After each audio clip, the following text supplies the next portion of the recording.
self-serving, persuasive talkers of everything and nothing. We are Conversation Con Artists. What's going on, people? It's your boy, Mr. On Point. And I am so fucking excited about this episode, also known as Calamity Red. We are Conversation Con Artists, back with another fantastic episode.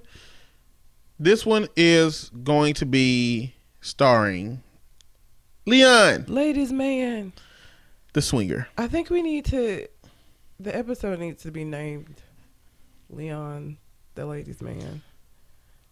Was his name in that movie, The Ladies Man? It was just The Ladies Man, wasn't it? We can name it Leon, the Professional Swinger.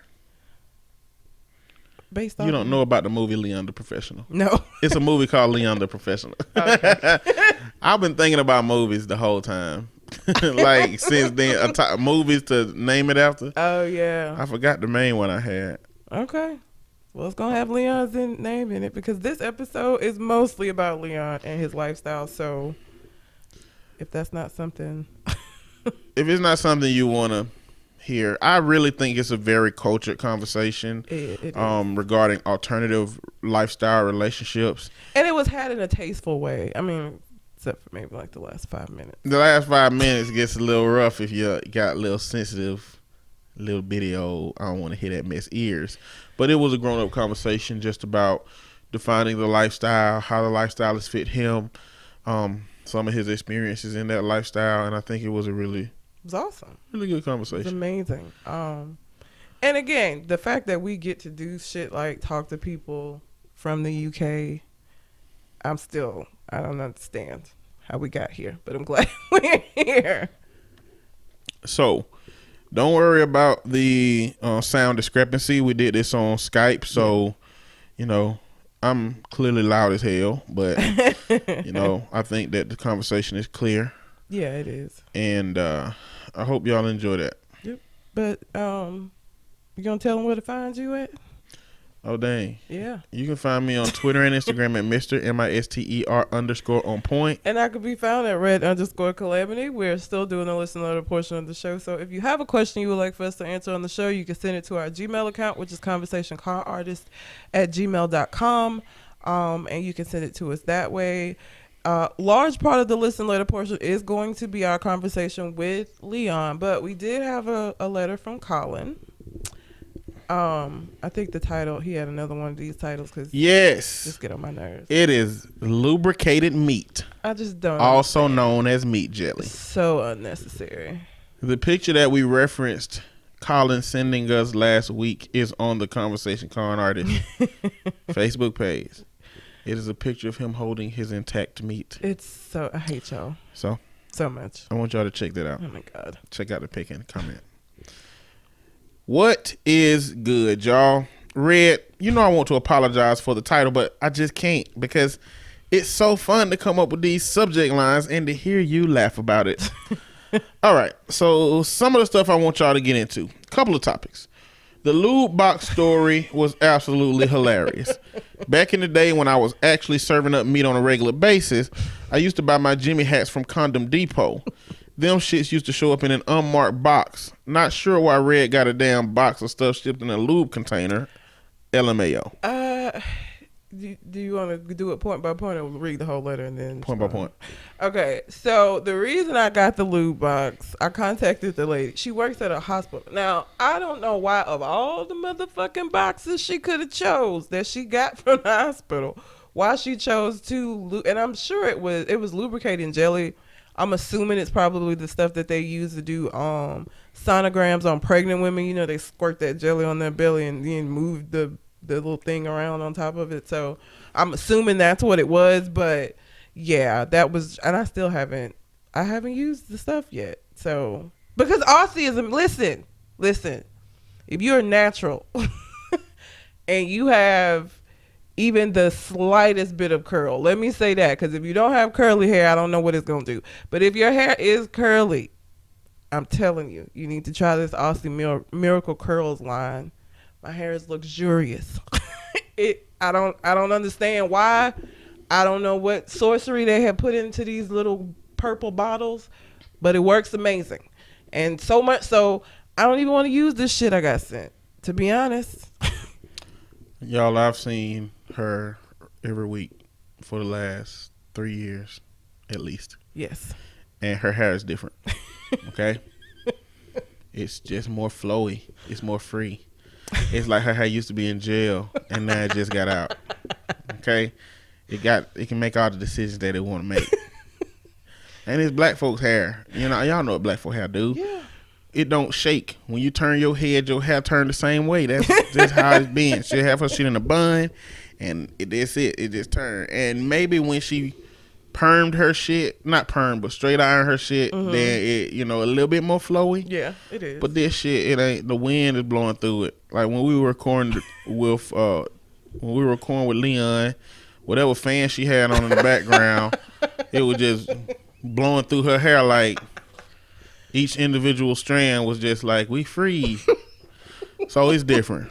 Something with us, it's the Miracle Curls line. They got a whole co-wash. They got a styler, a leave-in. They got a whole shebang. And I have completely converted over to only using that. So at some point, I will try the stuff that was sent to me. But right now, I'm enjoying my good hair. So I don't know.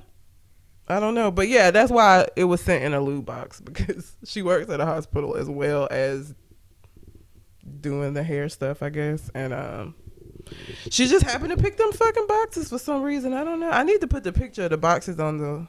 I'll put that on the page, because I did take pictures of the boxes. So I'll have to put those up on the page so y'all can see the boxes and know that I wish I was making this up, because it was so embarrassing.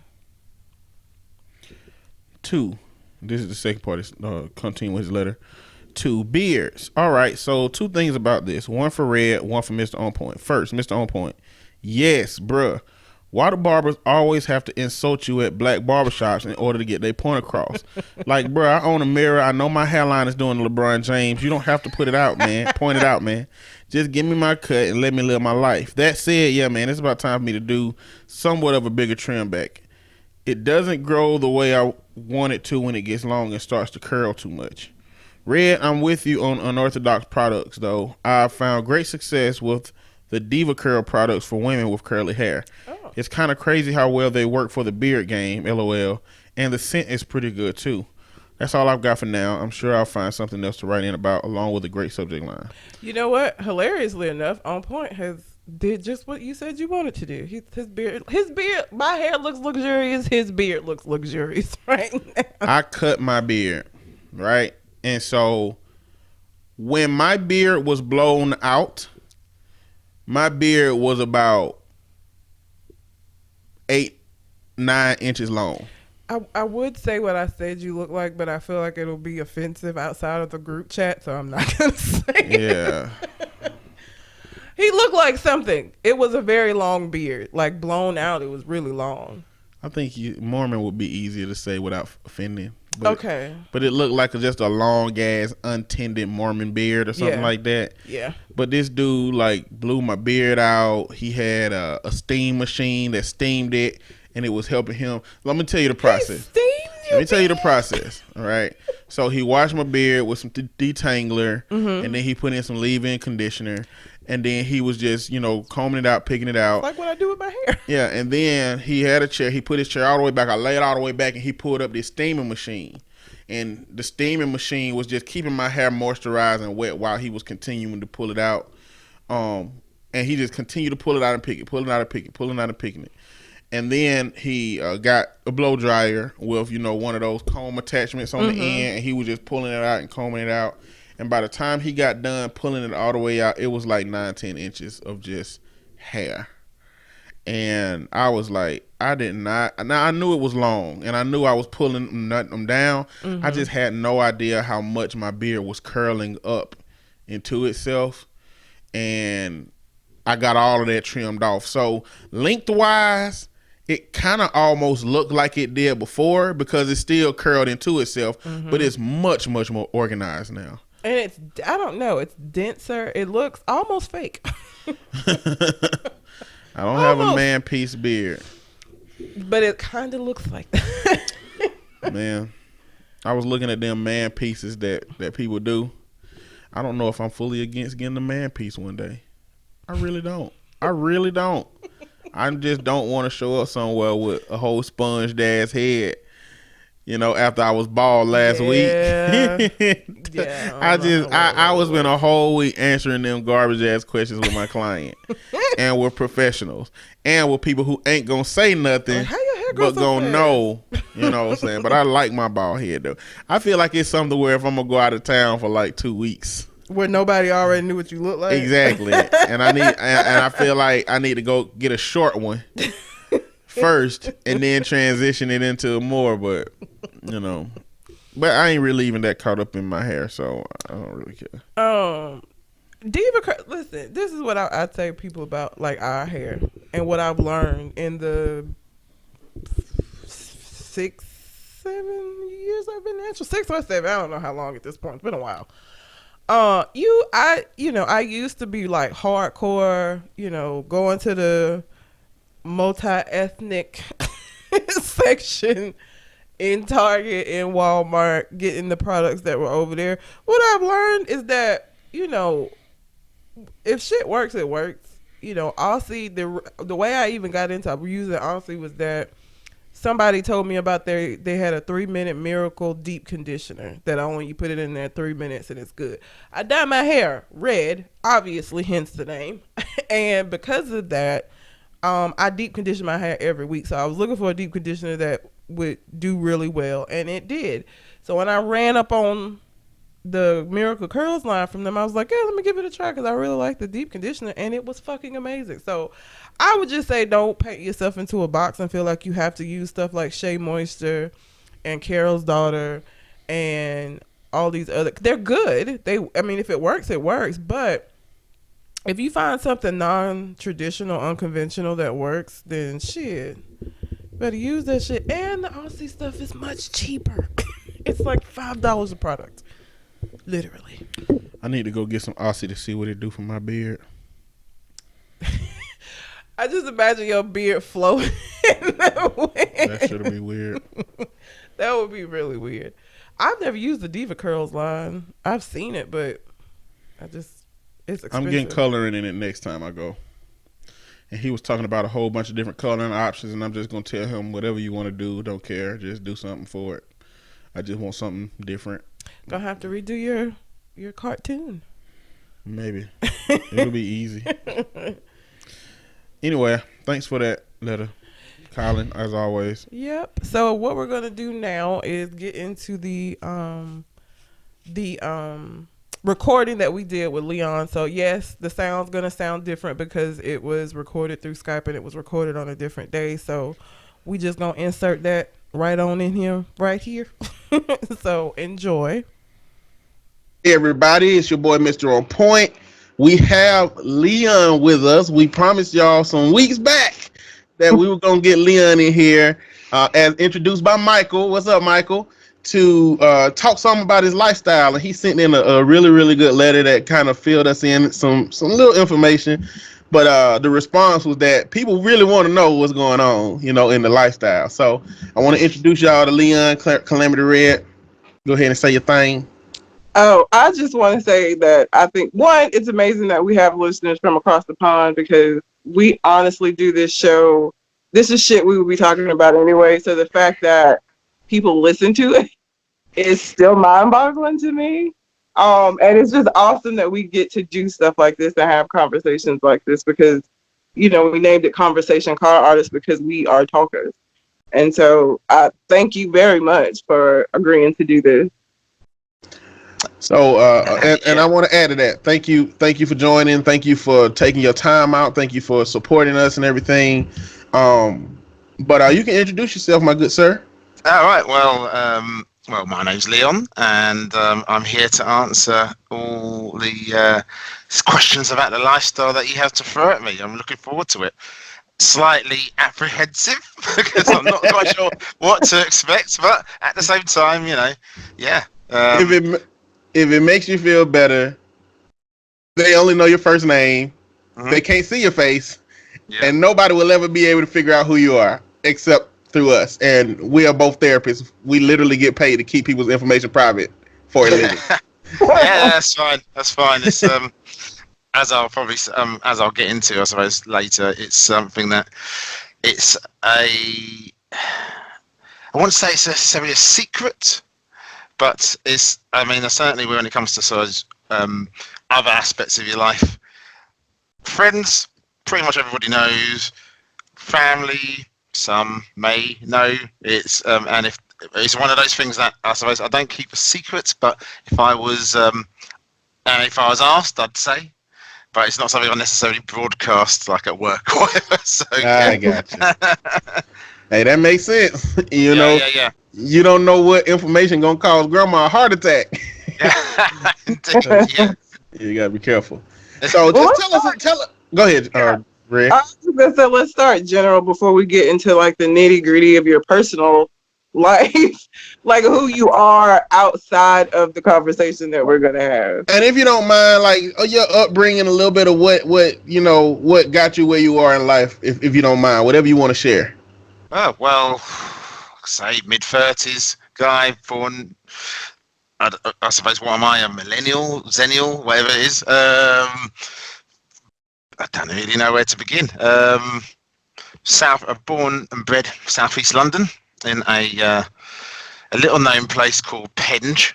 No one really, unless you're from there, no one really knows that exists. If you know what I mean, even though it's part of a major city, it's one of those places that no matter where you're from in London, other than Penge or the surrounding areas, people you say where you're from, Penge. Where's that? Sounds foreign. It's not really the response to get, but yeah, it's and the only other reason people know it is because it's the final destination of a night bus that runs in London as well. But other than that, people don't normally know where it is. So, but other than that, being born and bred there, still live around that sort of area, southeast London. What can I say about my life? Well, it's not really. I'll give you a little guidance of kind of what so in my head, I'm trying to see if there may be traces of how you experienced relationships when you were younger that may lead into the idea of, I don't like traditional relationships, or do you think that this is built into you? You just like, I'm just not built for, regular relationship. So I'm just kind of trying to help people understand, is there any particular patterns that stand out that might lead you to that path, or is it just ain't no correlation with anything? Right. Yes. So keep in mind that like we want to know like the nuts and bolts of it. You know what I'm saying? Like behind how it came to be, because that's kind of what we do. Yes, I get you. Well, in that respect, I suppose I've given it considerable thought, actually, not for any sort of deep and meaningful reason, just to sort of, I don't know, figure yourself out as you do, sort of mull over what's happening in your life and how you are where you are. I suppose, I've never really had any sort of traditional sort of, I suppose, founding relationships. I was I was brought up by my aunt as opposed to my mother. My mother and father were both in my life, but not really at the fore, if that makes sense. Yeah. So, yeah, they were there, but they weren't there, if that makes sense. So, as a result, it's, I suppose when it comes to sort of traditional relationships in that respect, I never really had it. So I never really, but then saying that, I never really missed it, if you know what I mean. It's really, it's so it not a direct correlation that you can identify. No, it's not like a case of, okay, I definitely, this happened, so therefore definitely that is why I'm into the lifestyle. And I can't say there's any particular reason for it, to be honest. Things have happened to me over the years and growing up and things that I wouldn't necessarily say that I could pin down any one particular thing or things to be why. It's I think it's just a case of experimentation, and then it was just like, really like this. Okay. So that's what I with it. Yeah. So what is your career like? What do you do for a living? Like, what's your bread and butter? I work in IT support. Okay. Is that your connection with Michael? No, no, it's not. There's two connections really. Me and him went to school together, albeit I think we vaguely knew each other. There's a few years between us, so I think he was just starting as I was just leaving. So we went to the same school together for a time, and also a girl who was in my class at school is now his wife. So Oh, okay, okay. so yeah, that's the link. That's the solid link. So we met through his now wife. Okay. So at the end of the day, we really want to like objectify you and just isolate your existence of swinging. So just wanted to give you an opportunity if you wanted to like throw some more stuff out there. Yeah, And be human, be a total human, and not just. yeah, not just yes. So what are the marriage dynamics like in or the relationship dynamics like in Britain? Is it common? You know, because in America we got 50% divorce rate, so divorce ain't happening, and those non-traditional alternative lifestyles are kind of starting to creep into the forefront of thought. And I talked to somebody who said that in France they really don't do marriage very much. They kind of like expect to move on at some point. So I was just wondering in Britain how is the relationship dynamic? Well, right. It varies. I think it can be quite traditional in a lot of senses because it's still very much a it's Britain's relationship with religion is quite strange. So it's kind of like, I suppose, all the sort of the links with that and suppose relationship dynamics is it's there, but it's kind of quiet, I suppose. Yeah. So yeah, there's a lot of people like, if I just going from people I know outside of the scene and inside, I suppose, but mainly outside, lots of traditional relationships. Meet, get together, get married, have children, that sort of thing. Does it vary based off of like so like here in America, there's a difference in viewpoints depending on where you are. Like the South is very, very, very much traditional, and that's where we live. But out California is a lot more liberal, and so it's not as and it's not as religion based. I think up north too. So like, does it vary depending on where you are? I want to say, well, not so much. I'd say it's how old you are more than where you are in this country, just from my observation. So anyway, it's more a case of with your older people, not to be disrespectful, they seem to be, there certainly is a lot more traditional couples there, married 30 plus years, 40 plus years, that sort of thing,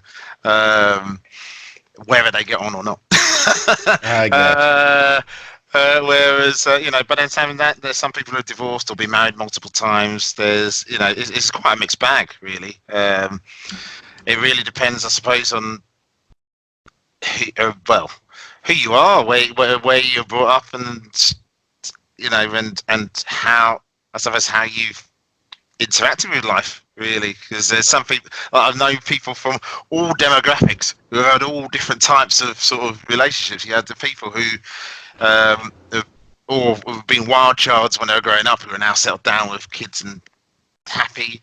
You got people who are, who are always, well, not always in a relationship, well, always in relationships or in different relationships. I know a couple of people growing up now who are adults, same as me now, who are, into, polyamorous relationships and that sort of thing.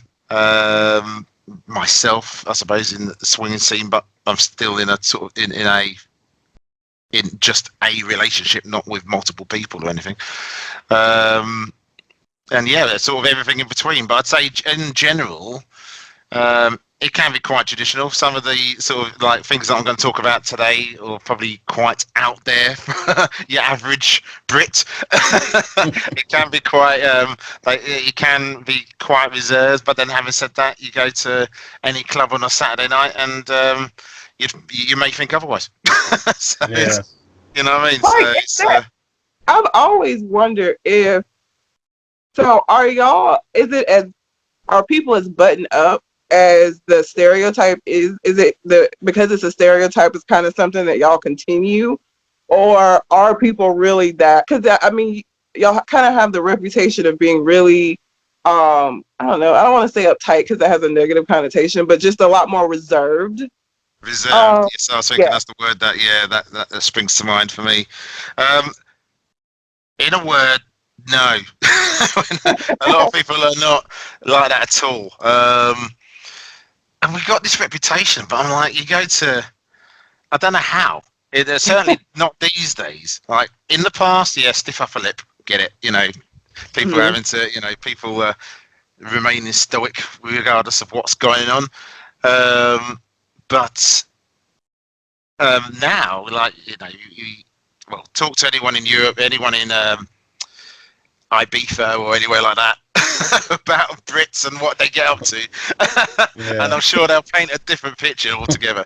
Really, but it can be quite, it can vary massively from what I suppose Americans think of us when they think of Brits and Real reservedness quick, and stuff. this has nothing to do with that, but we asked Michael this. I just want to ask you, what is the stereotype of Americans? And we're not gonna get offended. We had to tell him that too. Like, what are the stereotypes? Oh, no, it's all right.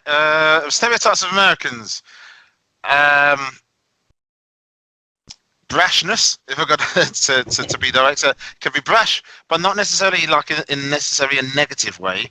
It's just a case of, I suppose, a complete sort of just being unashamed of being yourself, regardless of where you are and what situation you're in. The good and the bad. Yeah, good and bad. Yeah, I mean, like that's just from, I suppose, Americans who've come over here, and I've been fortunate enough now I've gone to America twice in the last few years. Last year I was over your neck of the woods, I suppose, close to anyway. New Orleans and Nashville and Memphis. Went on a bit of a road trip down that way. Nice. And loved it. Loved the food. Bit too much. But yeah, but I mean, other than that, but it's certainly the reputation for Southern hospitality certainly lives true. I found everybody very friendly and very, very hospitable to me, and willing to do, more above and beyond what you necessarily get over here to be friendly and be inviting and welcoming. So that was really nice. But that friendliness is one thing as well. I mean, you got the sort of the contrast, the brashness with the friendliness. It's because sometimes some people are taken aback by it. I mean, one of my best friends is from Florida. He lives over here now. And has been over here for 15, 20 years now, something like that. So he's he's still got it. So and sometimes I laugh at how people are like, if they've never met him before, are completely taken aback by how got this in your face Floridian. Like, Florida is a whole different beast entirely. Oh, I know.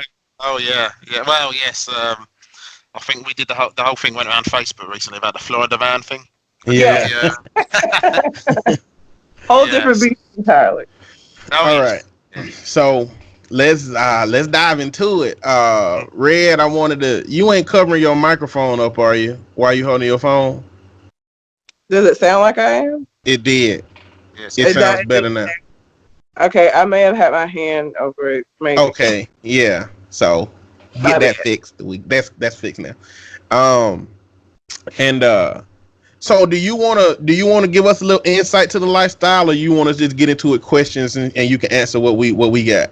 I'll answer the questions, I suppose, and then I could sort of add on to that. I think that might be easier. Okay.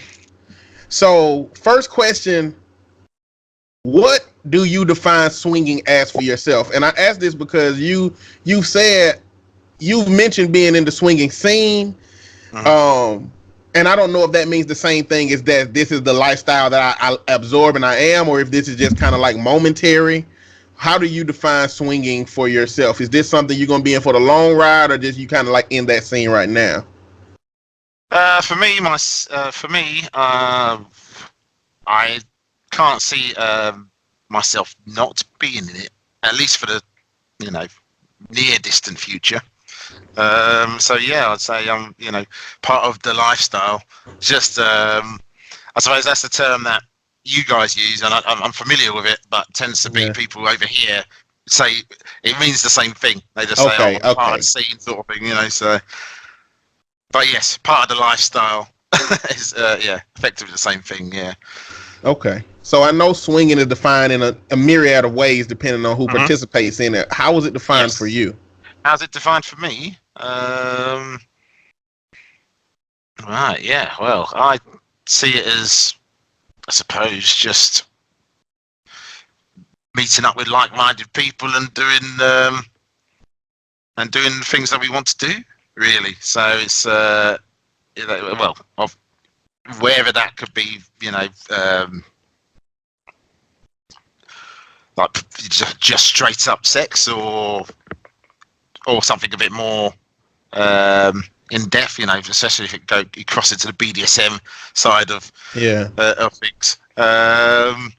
But for me, it's just a case of meeting up with like-minded people. I wouldn't say necessarily that it's I'm like full into it in the sense of it's not everything I do. There's some, I suppose there's varying levels of it with people. I've got other hobbies and other interests outside of swinging. Whereas there's some people who are like every weekend, every available opportunity they'll go to a party. All their friends are swingers, and all their social circle is swinging. Whereas for me, it's a bit. I suppose I'm in the middle of that. Really, I'm kind of I have life outside of it. I have life in it, but I wouldn't necessarily say that I've thrown myself in and sort of dip in and out, really. I gotcha. Okay. So are there different genres up? Because I know you mentioned BDSM. So like within swinging, are there different? I guess genre would be the right word. Like, are there specific swingers that are into BDSM, or when you go, is it just like whatever it is? No, there's different. I'd say there's different. There's different themes and different genres, as you say. There's this. There's those who there's crossover, I suppose, because there's some people with BDSM as an example. There is people who like to go to fetish clubs and fetish clubbing, but they're not necessarily swingers. They'll enjoy like sort of the dungeon play side of things and doing and sort of playing out what's called scenes. Which is sort of, if you're doing something with somebody, say for example, if it's like just your standard, say whipping, as an example, as a simple example, tying someone up and whipping them, flogging them, maybe that would be playing out a scene somewhere. Some people like doing that sort of thing, but then they wouldn't necessarily engage in any sort of sexual side. Well, sort of explicit sexual. Yeah. More autoerotic. Yeah. Than sexual. Yeah. So, but then there's some people who like both. Some people who only like swinging but aren't into BDSM. Even then, within swinging, they could have people who like what's called soft swinging, where they're like having sex with people with their partner, but in the presence of other people. Then there's sort of like, it's full swinging for people who like to swap partners. Then even within that, it can be different as well. And also the experience is very different if you're in a couple or if you're in a single guy or a single girl. So it's, can be very different, even within the same themes, if you know what I mean. Because obviously the expectation is different. The sort of, I wouldn't say control. That's the wrong word or the wrong phrasing, but like I suppose who I suppose dictates the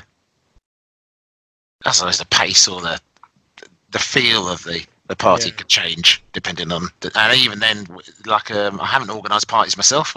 Not sure if I would, because sometimes it sounds like a logistical nightmare to get into getting balances right in parties, because sometimes you can have have a group of people, and if there's a slight difference in balance, say like there's slightly too many single guys, or there's slightly too many couples, or there's slightly too many, then it can all the whole feel of the party could be completely different.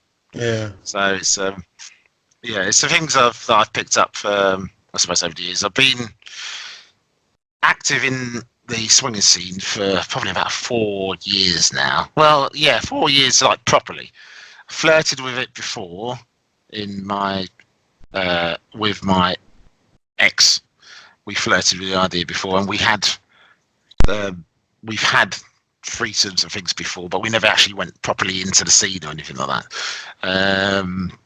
And then then we separated, and then I thought, well, I'm in a position where what I could do, I could try new things. So I thought, well, I'll try it and see if I actually would enjoy it. And turns out I do. So so here I am.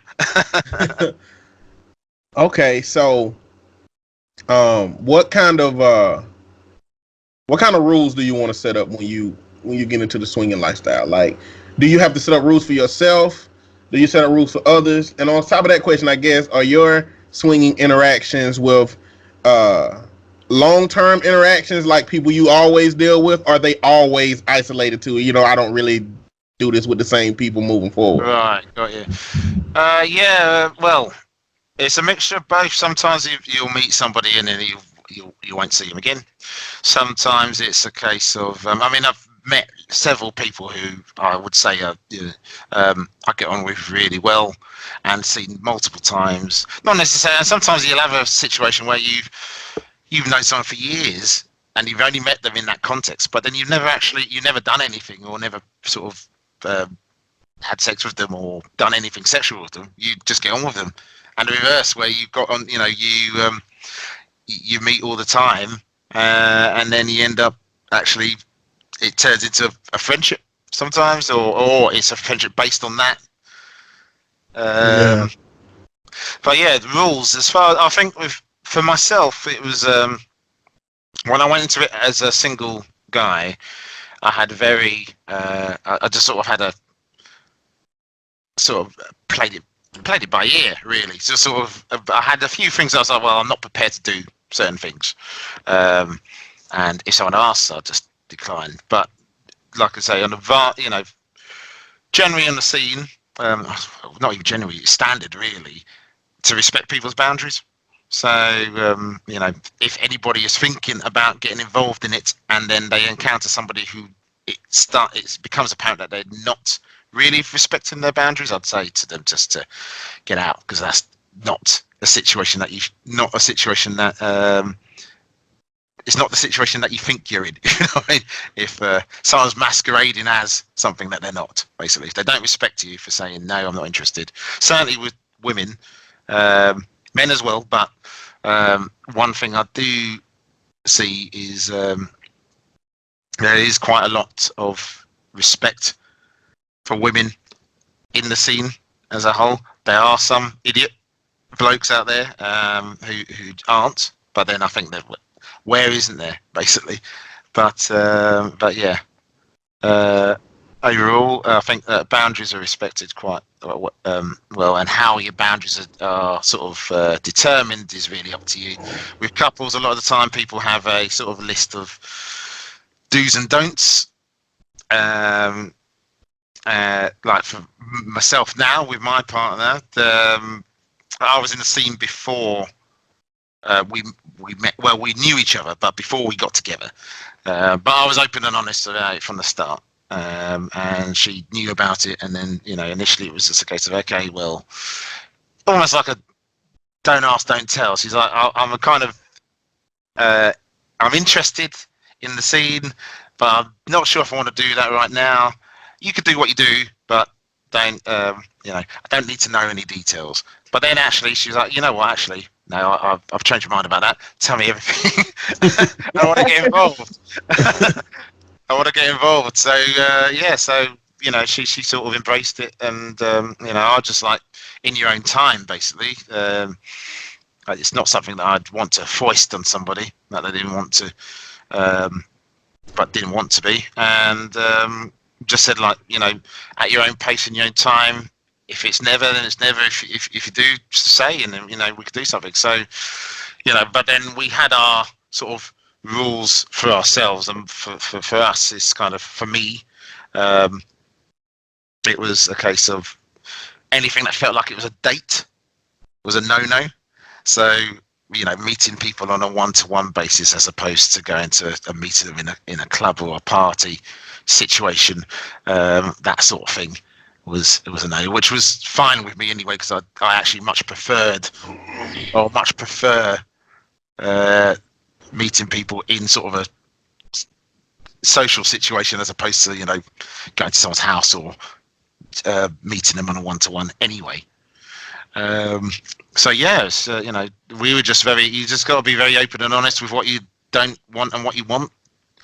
You got to talk to each other, communicate. Communication is the key, really. And with any couples that I've seen who are solid, that's been the thing that runs true, whether in the swinging scene or not, really. But very much so in the swinging scene. There's seems to be a level of openness and honesty in swinging and BDSM scenes with couples that I've seen in them. That seems to be like no other, really, in the sense of it's. I'm not sure if it's a case of because of the situation, you're seeing a part of someone's relationship that you wouldn't ordinarily see. Yeah. But it does seem like it's very strong. It's one of those, when you see it and go, that's what I aspire to be, in the sense of, being that open and honest with somebody, Yeah. And I've seen that a lot in the swinging scene. And from what I've heard, talking to other people in it, they say like it's one of those things that if you're in a good relationship, then it could potentially make your relationship better if that's what you both want to do. But if you're in a bad one, it'll make it worse. It's one of those sort of. I could see that. Yeah. So I had a few questions from some of the stuff you just said. The first one is, do you have an example of something that you've had to decline that you weren't interested in at that moment?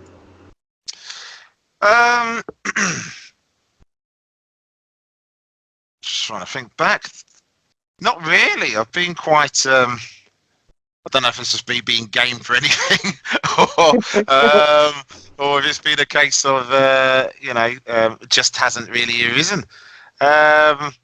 Only thing that I have declined, and it's just for it's on one. It's been what I've said about with my partner. People saying, "Oh, we really enjoyed, meeting here.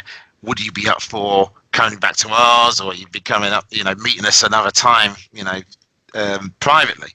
And that's when I've gone, sorry, it's one of the things that I don't do, sort of thing, politely declined. Most people have been absolutely fine with that. I've had a couple people being a bit disgruntled, but even if I was thinking about breaking a rule, I certainly wouldn't. Yeah. That's interesting to me, because it really, for me, it highlights how intentional you have to be about disconnecting emotionally from the people that you interact with. And my second question was going into, not question, but statement more so, is the way you define it. It sounds more like, look, this is a business transaction that happens to have sex going on. Like, if you want to build more from this, we don't mix business with pleasure. And it sounds like pleasure would be your personal life, and business would be, look, the sex is business. We don't have to go no further than this. That's kind of how. Sounds like prostitution. No, it's only prostitution if it's a financial exchange. If there's no money involved, then it's not the case. Yeah, I don't know. Maybe it might be my explanation that's making it sound that way, but it certainly doesn't feel that way with most people. There have been times where it has felt, well, only after the fact, a little bit clinical. However, on the most part, I've met some amazing people, and had some fantastic times, and look forward to having some more. Really, but Okay. yeah. That was one of the It's, questions, though. Was so, what's the etiquette at the end of a scene or at the end of a? Is it weird? Like, oh, I think he said no eye. No, do you not make eye contact? That's only that has happened. Like no eye contact, but a case of someone going, well, I just wanted to play out a fantasy, so I don't really want to make any small talk. I'm like, oh, okay, right, I'll see you around him. But yeah, that's. But generally, no, it's just kind of, I suppose it's kind of it's done, and you just carry talking about other stuff. It's like when you read my letter in your previous podcast when you said what did I say? I said something along the lines of the people I've talked to, and you like talk to. Yeah, it's kind of that, the after, still the same sort of stuff applies. The after sex chats, or cigarette or whatever, it still happens. It just happens with en masse sometimes. Okay. So do you have more sexual interaction with one individual or with like groups of people? Or is it like you go from person to person, or like how is it? How does a normal party interaction play out? It really depends on the party. Some are sort of more, I suppose, orgy orientated, so it's more based on what people I've met in the scene would describe it as, I suppose, open play and closed play. So you'd have a closed door or open door sort of policy. So you could have so say for example, I'm in a party and I meet a couple or a woman, or and then we go somewhere. If we go to an open play room, then you could have you're doing it in front of an audience. And then depending on where you are, and depending on who is, some people, you're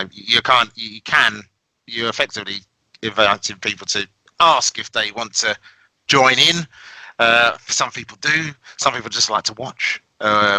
Or some people, or if it's a room full of people, you might just go, well, we're just playing, but we don't want anyone to join in, but feel free to watch, sort of thing. You just sort of broadcast it, and people just go, okay. And some people like for people to join in. Some people they want to play out effectively what you see sometimes in the porn films. Like certainly if what can be some of the terms can be a bit crass, so I apologise for it. But yeah, say for example, a woman who likes to. We don't care about crass. Stop covering your microphone. I'm not covering it. You got muffled again. Maybe I wasn't speaking loudly. I get quiet. You good? I'm sorry to interrupt. You No, that's all right. No problem. So you have some women who like to have lots of men at once. For example, I suppose the term in the swimming world, greedy girl. So if someone I ain't heard of that. Yeah, greedy girl could be. Sometimes you'll have greedy girl parties where that's the theme. Basically, it's aimed to have a skewed ratio of more men to women, but that's what the women want. So so it's and they're sort of your more sort of gangbang themed type parties. So yeah, and in those situations, it can be a free for all really. So you just literally okay if I join him, yep, and then that's it. You're in there. So yeah, it's So that just made me think of a question. I'm trying to think of how to ask it. So in order to do the swing, so like as far as, I don't even want to say labels, but if you are into the swinging lifestyle, would you have to be open to, like, let's say if you're heterosexual and you Yep. go, is that something that can become an issue if you're like strictly like wholly heterosexual and don't want any interaction with anybody of the same sex? No, I don't think so. I think, well, one thing is this case of it depends on how you want to do it. If you're someone who likes to meet people and then go off and play, then it'll never come up.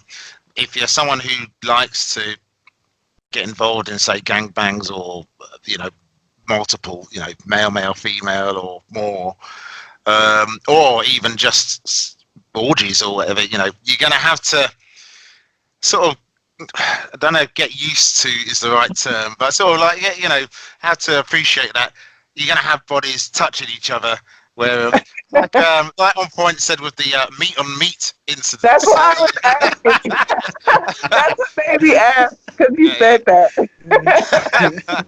It can happen, but it's a case of, I suppose it depends on someone's motivation for that happening. As to where, for me personally, I'm not fussed by that sort of thing, because I'm in that situation. Then how can I be? Some guys would be like, oh, well, do you mind not doing that? And sometimes the politeness sometimes in certain situations can be ridiculous, laughable even.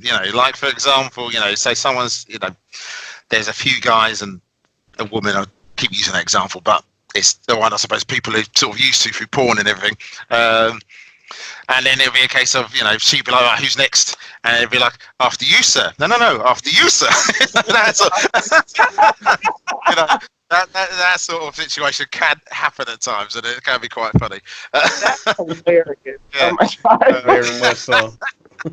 But It's like you're not talking about getting in the line at the grocery store, us Brits, we like to queue, right? So Oh, okay. any excuse to queue. But yeah, it's go on. I'm sorry. So, in the context of your interaction, would you consider yourself? Do you have heterosexual interactions exclusively? Interactions with men and women? Like, what's your preference in that regard? It's predominantly heterosexual. I have played with transsexuals before. Mm-hmm. So it's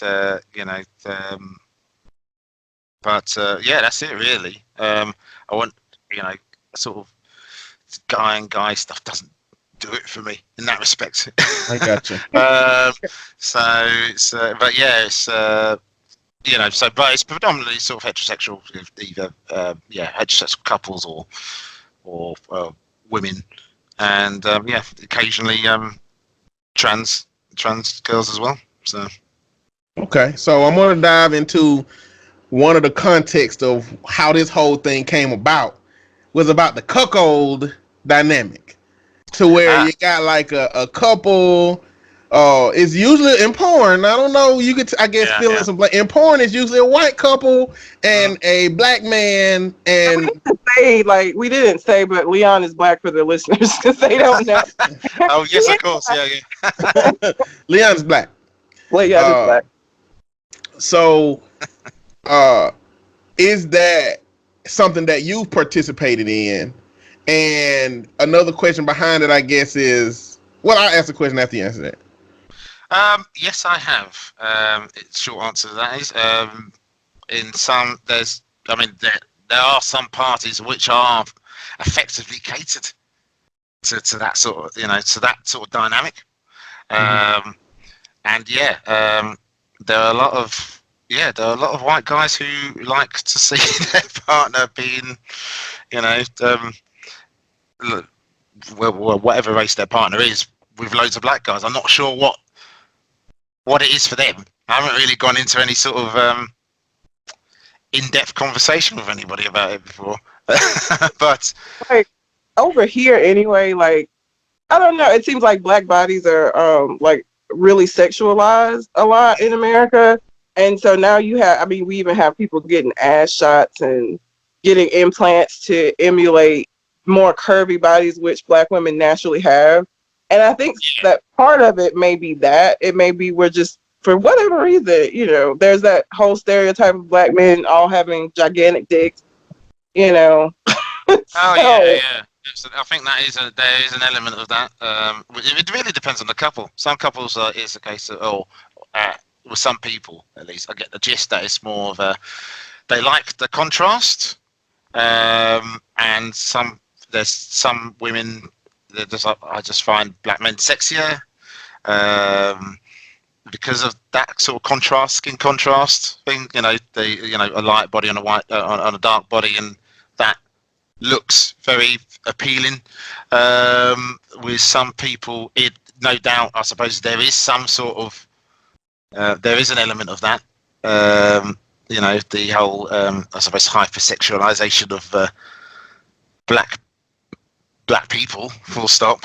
But whether I suppose it's a difficult one, because it's kind of, for me, I've never really seen, because people may think that just in that situation, but day to day they don't. So it's kind of like, you know, is something that I've thought about, but not to a massive degree, about whether should I be offended by this. But You on the know, whole, you know, I'm just like, well, hell, it's you know. I think that did the whole conversation happen because of that call that I got on point? Do you remember I about think the guy? so. That's So at least been a part of the conversation. I had a guy that called that was upset because his wife had cheated on him with a stripper that was Black. And he had a question of, he asked me, and I was like, I don't know. He had a question of whether or not white women had this fantasy of sleeping with Black men. He actually literally asked me that question. I was like, I don't know. What, I'm not white. Who's he asking you to speak for in that situation? Black men, white women, or I'm neither one of those things. yeah, seems a very bizarre. Yeah, okay. But and was he only bothered by the fact that he's a black? He was only bothered because it was a black stripper. If it was a white stripper, would it be fine? Have been as upset if it had been a white stripper, because he was that, and I think that's where I was going with the whole hyper sexualization of Black people. For him, he already had an issue in the bedroom, and she already wasn't. This is the most uncomfortable conversation I've ever had with a stranger. Let me just say that. It was very weird, but because he already had, I guess, some issues of surrounding whatever he had going on down there, he felt like it was him being Black meant that he was bigger than him. I don't know. It was a weird conversation. Probably. I mean, you know, that is a stereotype that is.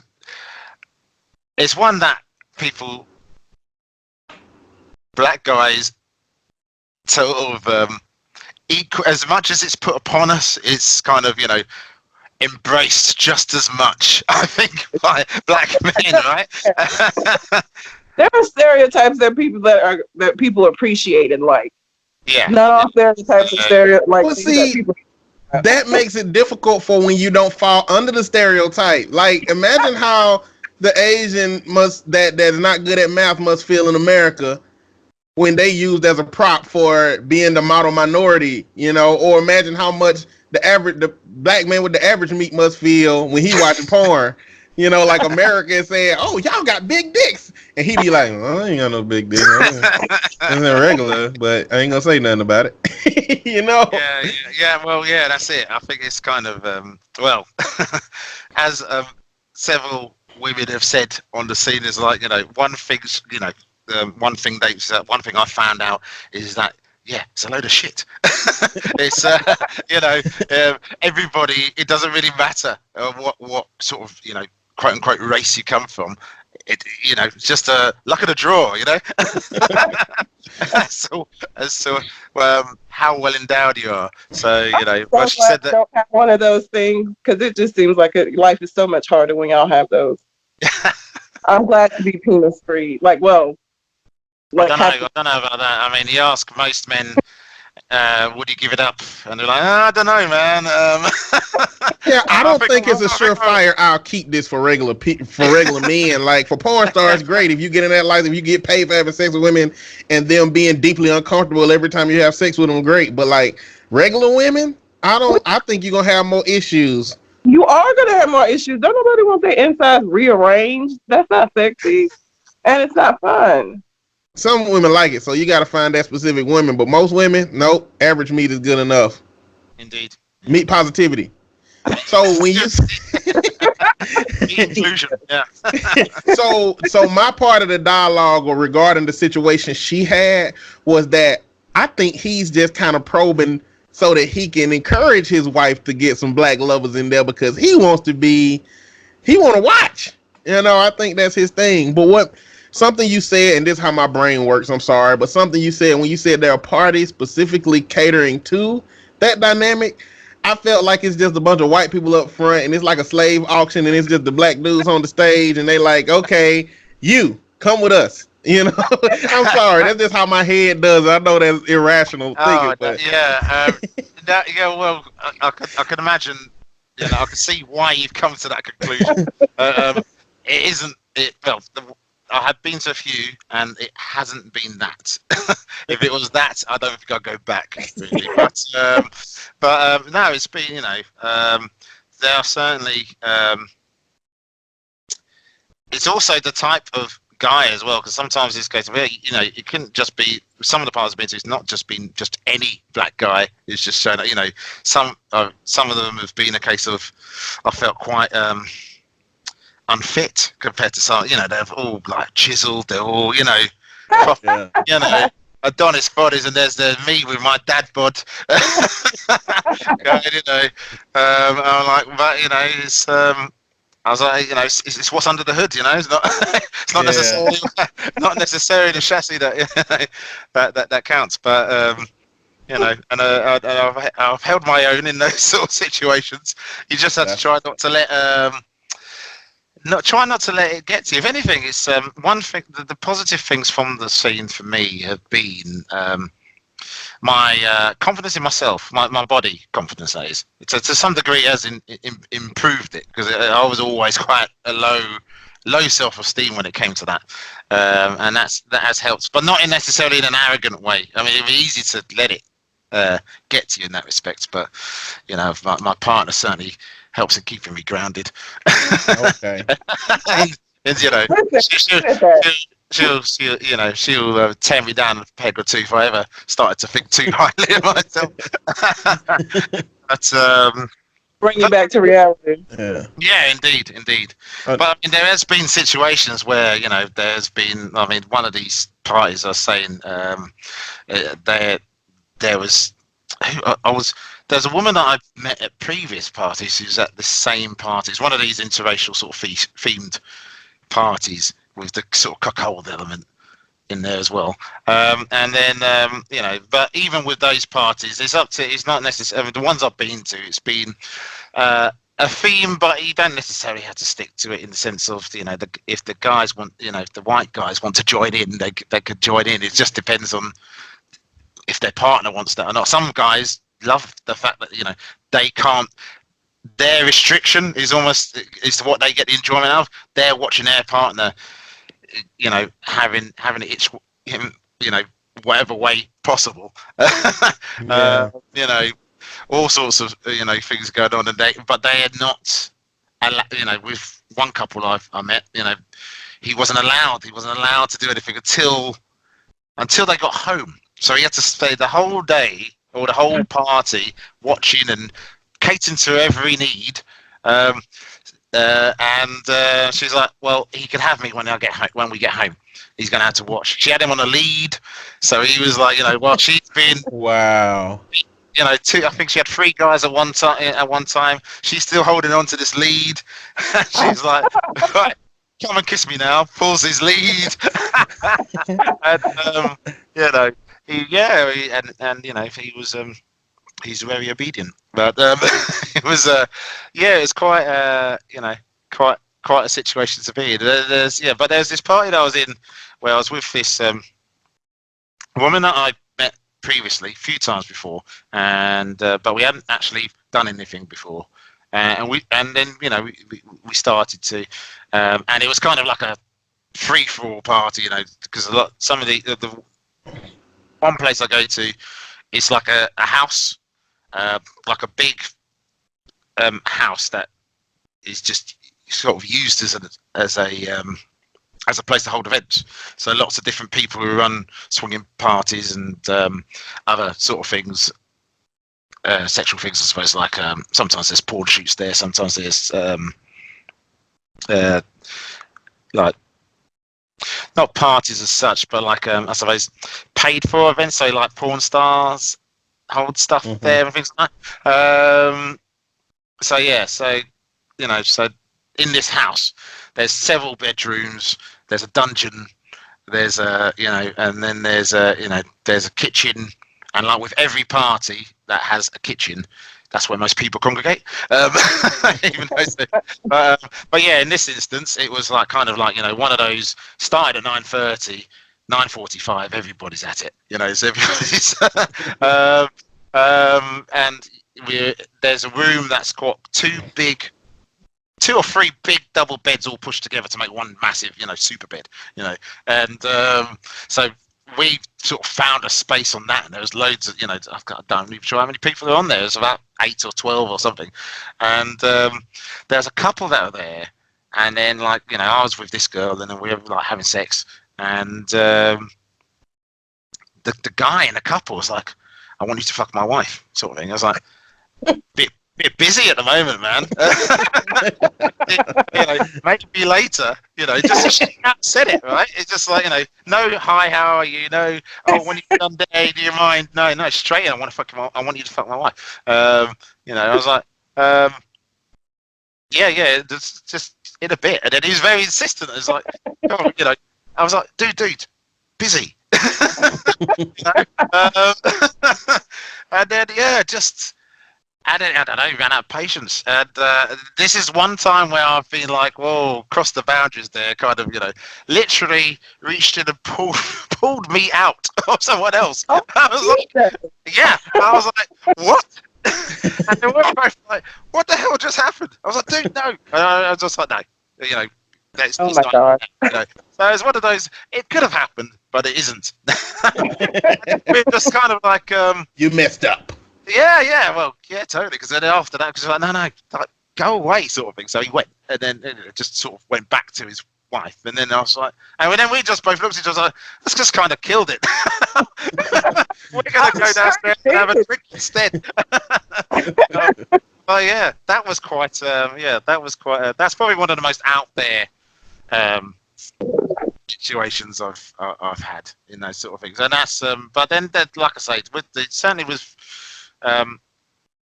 Saying there's all sorts of different dynamics within each couple. Then in turn within parties, there can be different people who sort of fit into the same category, but then they could have different attitudes to. How do you find parties? Like, is there an app? Like, along with that question. How once you're in the lifestyle, how do you even get into the parties and into the community, and then how do you find them? Like, can you just how do you get connected? For me, I just Google searched it. I Google searched swinging sites, and then I found a site called Fab Swingers. I think there's a US branch of it as well. So there's the part I use is the UK part, but then you can switch countries, and I think there's Canada, US, UK, and a couple other countries as well. And yeah, I just created a profile on that, a bit like Facebook in a sense. Create a profile on that, what you like, what you don't like. I gotta go look at this website now to see what the options are. Is it like a box you check off things that you like, or do you write in stuff? Both. So you've got the check boxes of things that you like. Hang on, I'll bring up I'll bring it up on my phone so you forget. So there's a check boxes like you like orgies, gangbangs. You like to be filmed. You like to, all sorts of different things really. On my profile, well, I'll see the categories for my profile if I can remember how to get to it. You just sort of describe yourself, where you're from, either the town or part of your postcode. So you kind of, because then from that you could do sort of searches for local swingers in your area. There's a level of anonymity with it then. Can be, yes. I mean, people can be as open or as close, because I mean, so obviously because of the nature of some people's jobs or where their life, then they can be. Some people are very discreet in the sense, like the high school principal that probably wouldn't. Yeah, that sort of thing. Because I mean, it's one thing. Yeah, that's the thing. Because one thing that did seem to, it's something that I can't believe it said it to me, or if I just sort of came up with it myself. I was just, one thing that brings people together, or two things that bring people together, is food and sex. So anything for all sorts of walks of life. Seem to be some parties you go to. You could have builder next to a secretary, next to a lawyer, next to teacher. Or whatever. So it's people from all over really. There's no sort of set demographic or earning capacity or whatever to sort of as the group of people who are involved in it. I think if someone did it, I'm sure there's been in-depth studies into swinging and swingers, but I'm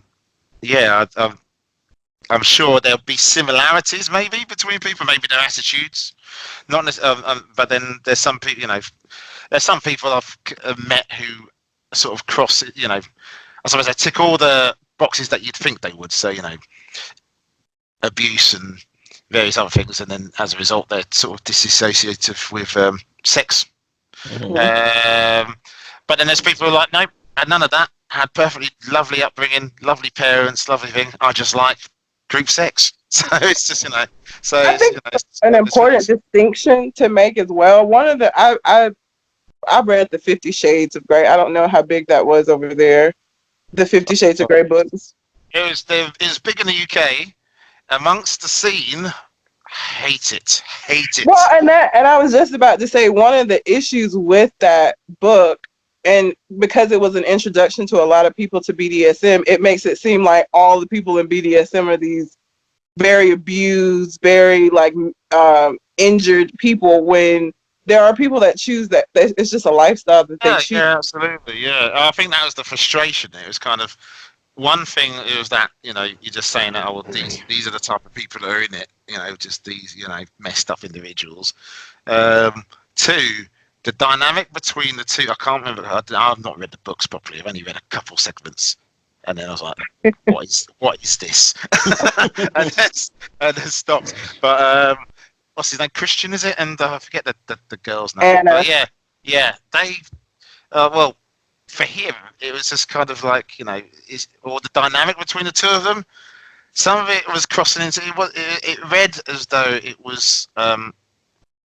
Someone who wasn't involved in the scene who wrote it, which I think was the case. In fact, from what I've read about it, I think it was actually started off as a Twilight fan fiction. It is Twilight fan fiction. Yeah. Christian is supposed to be Edward, and Anna is supposed to be Bella. Yes. Yeah. So it's just kind of, it reads as though someone from the outside looking in, trying to write like they're from they're on the inside of it, if you know what I mean. Yeah. And I suppose the mainstream or the population at large wouldn't necessarily realise that until they get involved in it. And if they use that as a gateway, I think a lot of people's concerns were that they'd either have completely the wrong idea of what it's all about, or the wrong idea of how to do it healthfully. Mm-hmm. You know what I mean? So, and may leave themselves open to people who would take advantage of that, whereas they wouldn't necessarily if they, went through not the proper means, but if they fell into it through other means other than a bit of cheesy novel series, but but yeah, there's but yeah, I'm just trying to find. Oh yeah, here we go. I think I found the interests that you could tick off. You could basically on the profile, you could just write a little blurb about yourself, and then you could also have your interests, which vary from your obvious stuff, anal, oral, that sort of thing, to more detailed stuff, voyeurism, separate room swapping. So it's where you've got partners who meet somewhere, but then they'll go off and do things separately and then reconvene afterwards. And I think with people like that, the enjoyment is the retelling of the story, maybe. Certainly for me and my partner, sometimes I go to a lot of with our dynamic, sometimes I go to parties on my own, or we both go together. It's not necessarily, but my partner doesn't tend that, not yet anyway, go to parties on her own. It's something that I'm fine with. She's just like, I don't really feel the need to or want to, so I don't know, Is it something you encourage for her to get out and go on her own, or do you feel better with the dynamic that you have now? I'm actually completely indifferent to it. I'm quite happy to. I just want her to do her, really. So, figuratively, not literally, but but yeah, just want to, I just want her to be herself, and if she wants to do that, then do you think it's a safety issue? Because so being a woman on the outside of this, I would be terrified probably to go on my own, just because I wouldn't feel a level of safety if I didn't have somebody there with me. Yeah, I can understand that. Certainly, if you're a first-time person going, of course, that sounds that doesn't sound unreasonable to feel that way, and plenty of women have. Some of the women that I know who go exclusively on their own.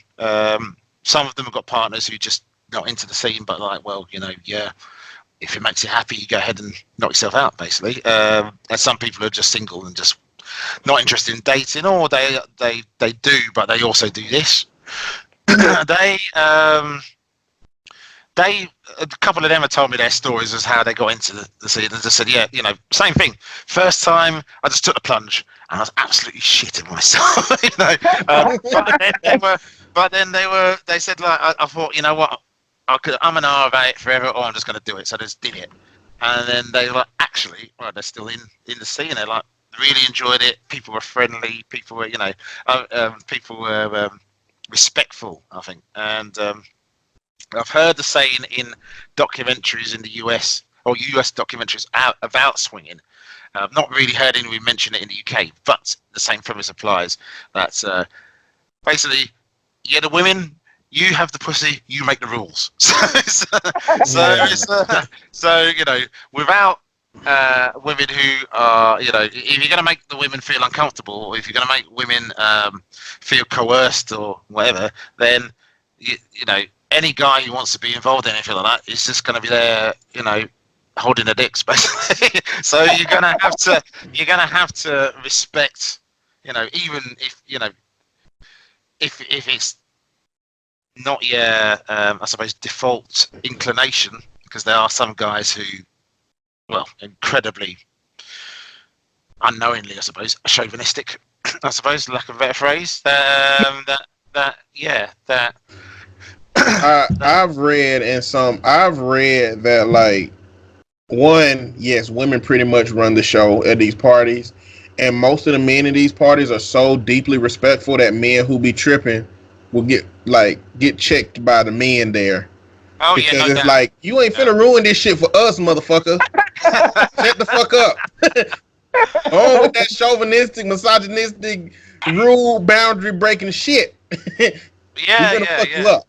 Yeah. I can think of a specific example of that for me. I was at a friend's party that was their birthday party that held at a club / spa. Because some of the places that I've been to, they're also sort of like not leisure spas, but like they'll have hot tubs, they'll have deep plunge pools, and they'll have playrooms as well, saunas, jacuzzis, that sort of thing. So it's sort of a mixture of all of it into one thing. She had a birthday party at one, And there's this one guy who was there. He was really young though, so like 20, I think. About that, I say really young. He's a man, but he's a young man. I mean, And that's it's really just very, young. I suppose. yeah, but he's just like really, I suppose, naive in the sense of he came in with the attitude. I don't think he'd been to anything like that before, and he came in with the attitude that these women are here simply to serve us as men, and kind of like he said something, and then I think every other man around was like, what? No, what are you talking about?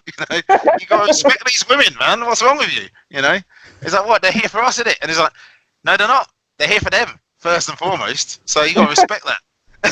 Or else you're going nowhere, son. So yeah, and he's okay, sort of. I think he took it on board. I think it was just kind of like I say, naivety on his part.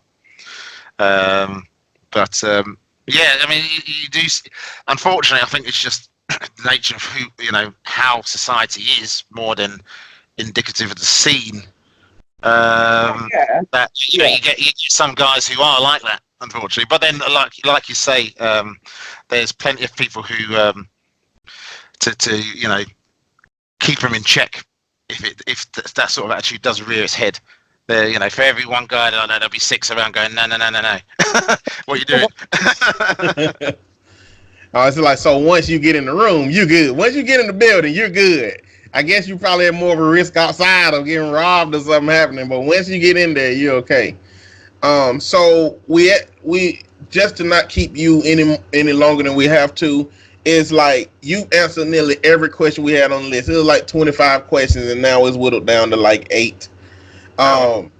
So the Leroy Ketchum from Nerd Plate Podcast has asked a couple of questions. He said the first one is, do you bring your medical information along with tearaway pants and such? So I guess we're going to like how comfortable is everybody? Like, do you supposed to have your medical info? Like, how do you know that you're not transferring STDs? What is the protection? What's the rules around that? Well, generally, at least in the parties that I've been to, safe sex is a must. It's kind of like it's not even asked really. Otherwise, there are, and I have seen parties or people who have said, they're fine with sort of I suppose we term it here bareback. I don't know if it's the same. Yes, same. Yeah. Yeah. So and for me, that's on my no list anyway. So I have had people go, well, if you want to do me bareback, and I was like, no, doesn't happen. Generally, though, I find that people are very open about their their test regime. People will talk about, I go to this clinic because they're very good at, they get results quickly. They're very, you could talk to the staff and they're very, friendly and, take it in their stride. If you say, well, I'm a swinger, they don't totally freak out about it. Whereas, I've been somewhere, they're like, what's that? You're like, right, okay, I won't say any more about this. But, I mean, I suppose with us, it's quite, I mean, for me, I have a regular test regime every 90 days to 2 months. Really, it's something I do. It helps that I could do it on the NHS and I don't have to pay for it. But so yeah, it's something that is I would imagine most people do. I can only speak for myself, really. Yeah. What I've encountered, and people tend to be generally quite open about it.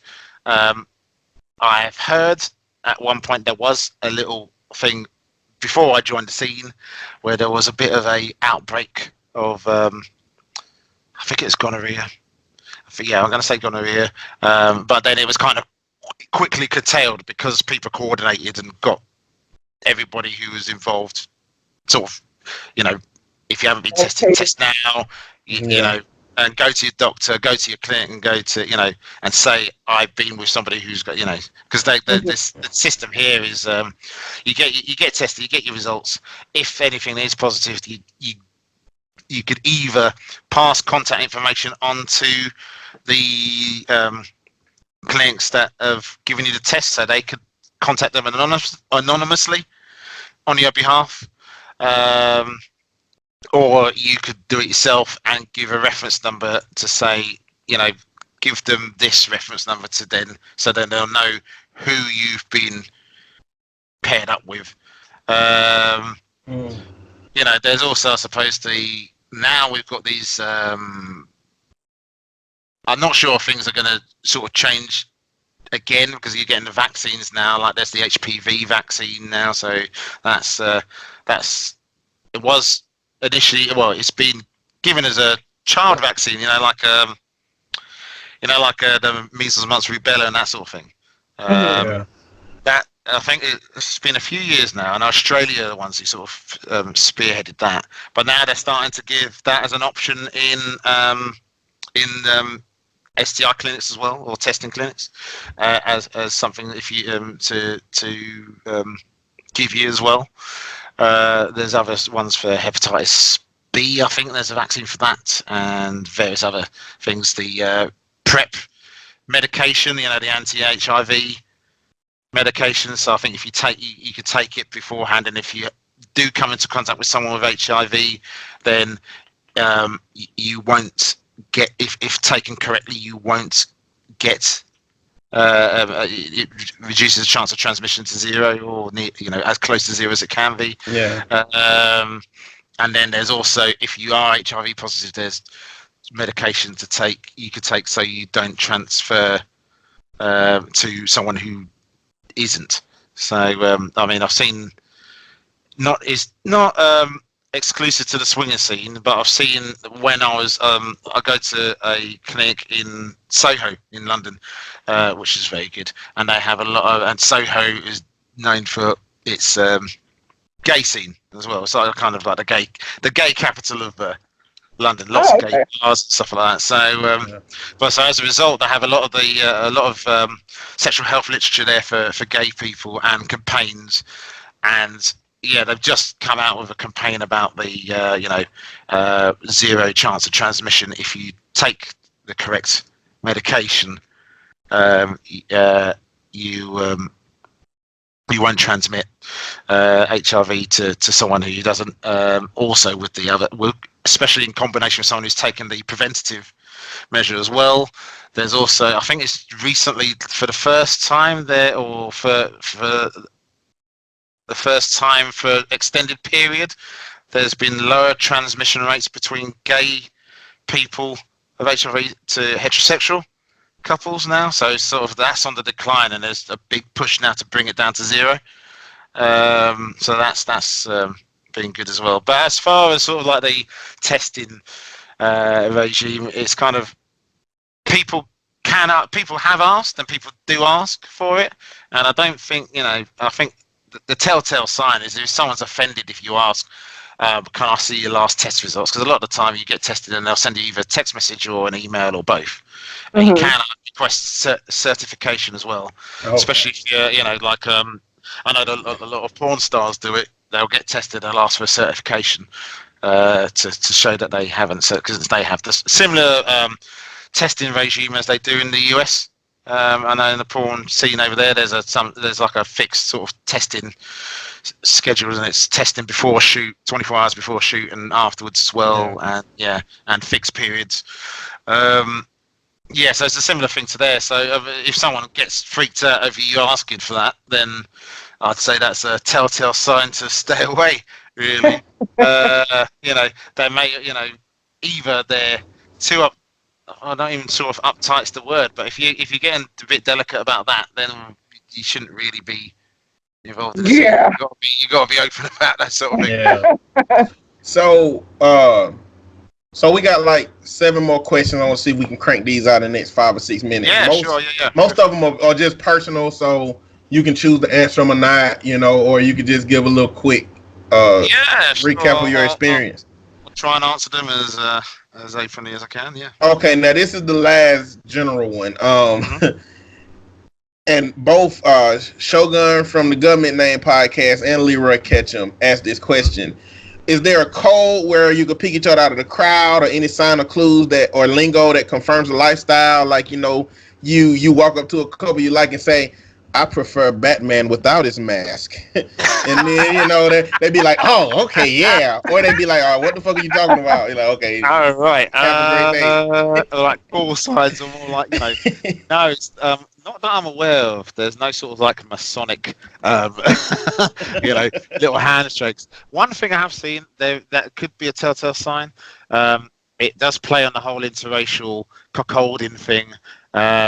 If someone has some sort of either jewelry or tattoo, and it is Ace of Spades. Just saying, you know, it's and especially if it's a lady, you know, because of the term, kind of a racially charged term when you think about it. Queen of Spades. Oh, man.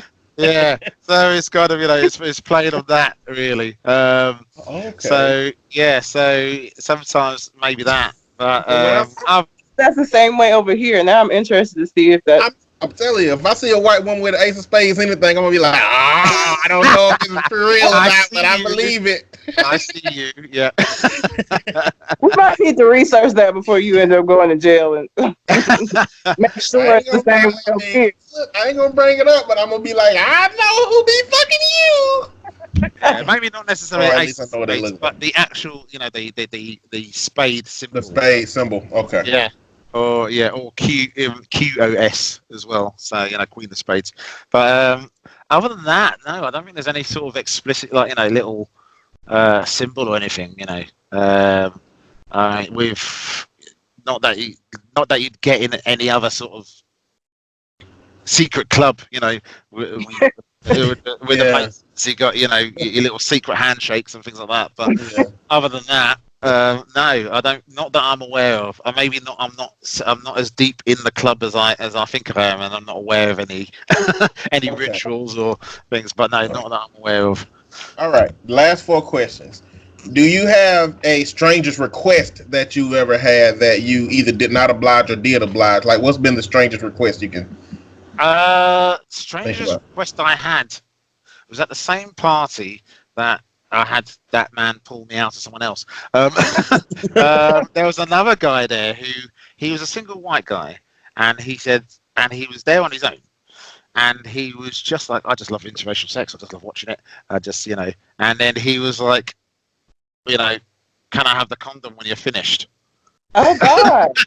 Wow. Yeah. I was like, okay. That was one of those can't look him in the eye afterwards. I'm like, one of those. Then look at him, just turn away, just like, here you go. I was like, well, do what you will. I'd make sure I'm not there. That's really weird. So yeah. Okay, so you just took it off and just dropped it in his hand, and he was good with that. Yeah, pretty much. It's just I don't know why even. Because totally not my thing. But I suppose it's like the British politeness in me. Well, I felt compelled to. I don't want to make this. I don't want to offend this man. Well, it doesn't hurt me, I guess. Yeah, so. Pretty much. But yeah. Other than that, no, I don't recall anything too strange. Oh, that wins. That wins. That wins. Yeah. Other than that, I don't think there's anything else that could top that. No. Okay. Actually, well, I say yes. No, nothing that strange, but I suppose there was a woman who it was kind of it's very weird. Yeah, it's kind of strange in the same party. It was just one of the the strangest part. I don't think I've had one as crazy as that. That was a full moon party. Yeah. And she was just like oh gosh, it was very. I had to pull off some acrobatics really, because she's like, do me doggy style, but put your foot on my face. So I had to sort of on all fours, and then like behind her, but putting my foot on the face. I had to sort of like balance on, pivot on one leg, turn. It was quite. Maybe that's maybe, and that one I didn't really want to do because I don't like my feet. So I was just like I was like, oh, okay, but it's I was like, I'll do it since it's you, and and she's very hot. She was a porn star, so I was, but she was there in a private capacity. But she was, so I was quite flattered that she asked me.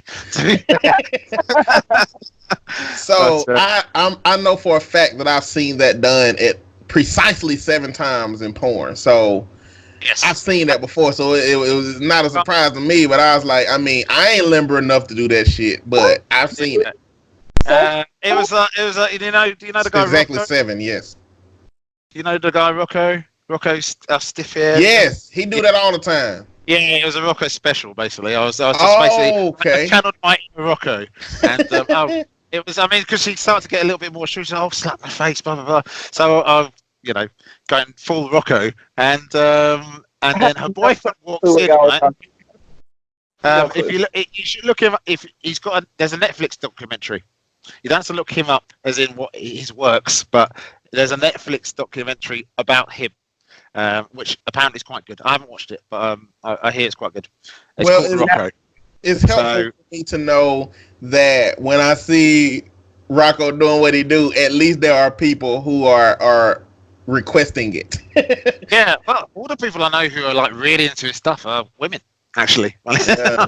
But yeah, so doing that, and then her boyfriend walks in, and and then he walked in as I slapped her face, and he's like, "Don't slap her face." And if you see this guy, if I can find a picture of him, I'll send it to you, a decent one. He was huge.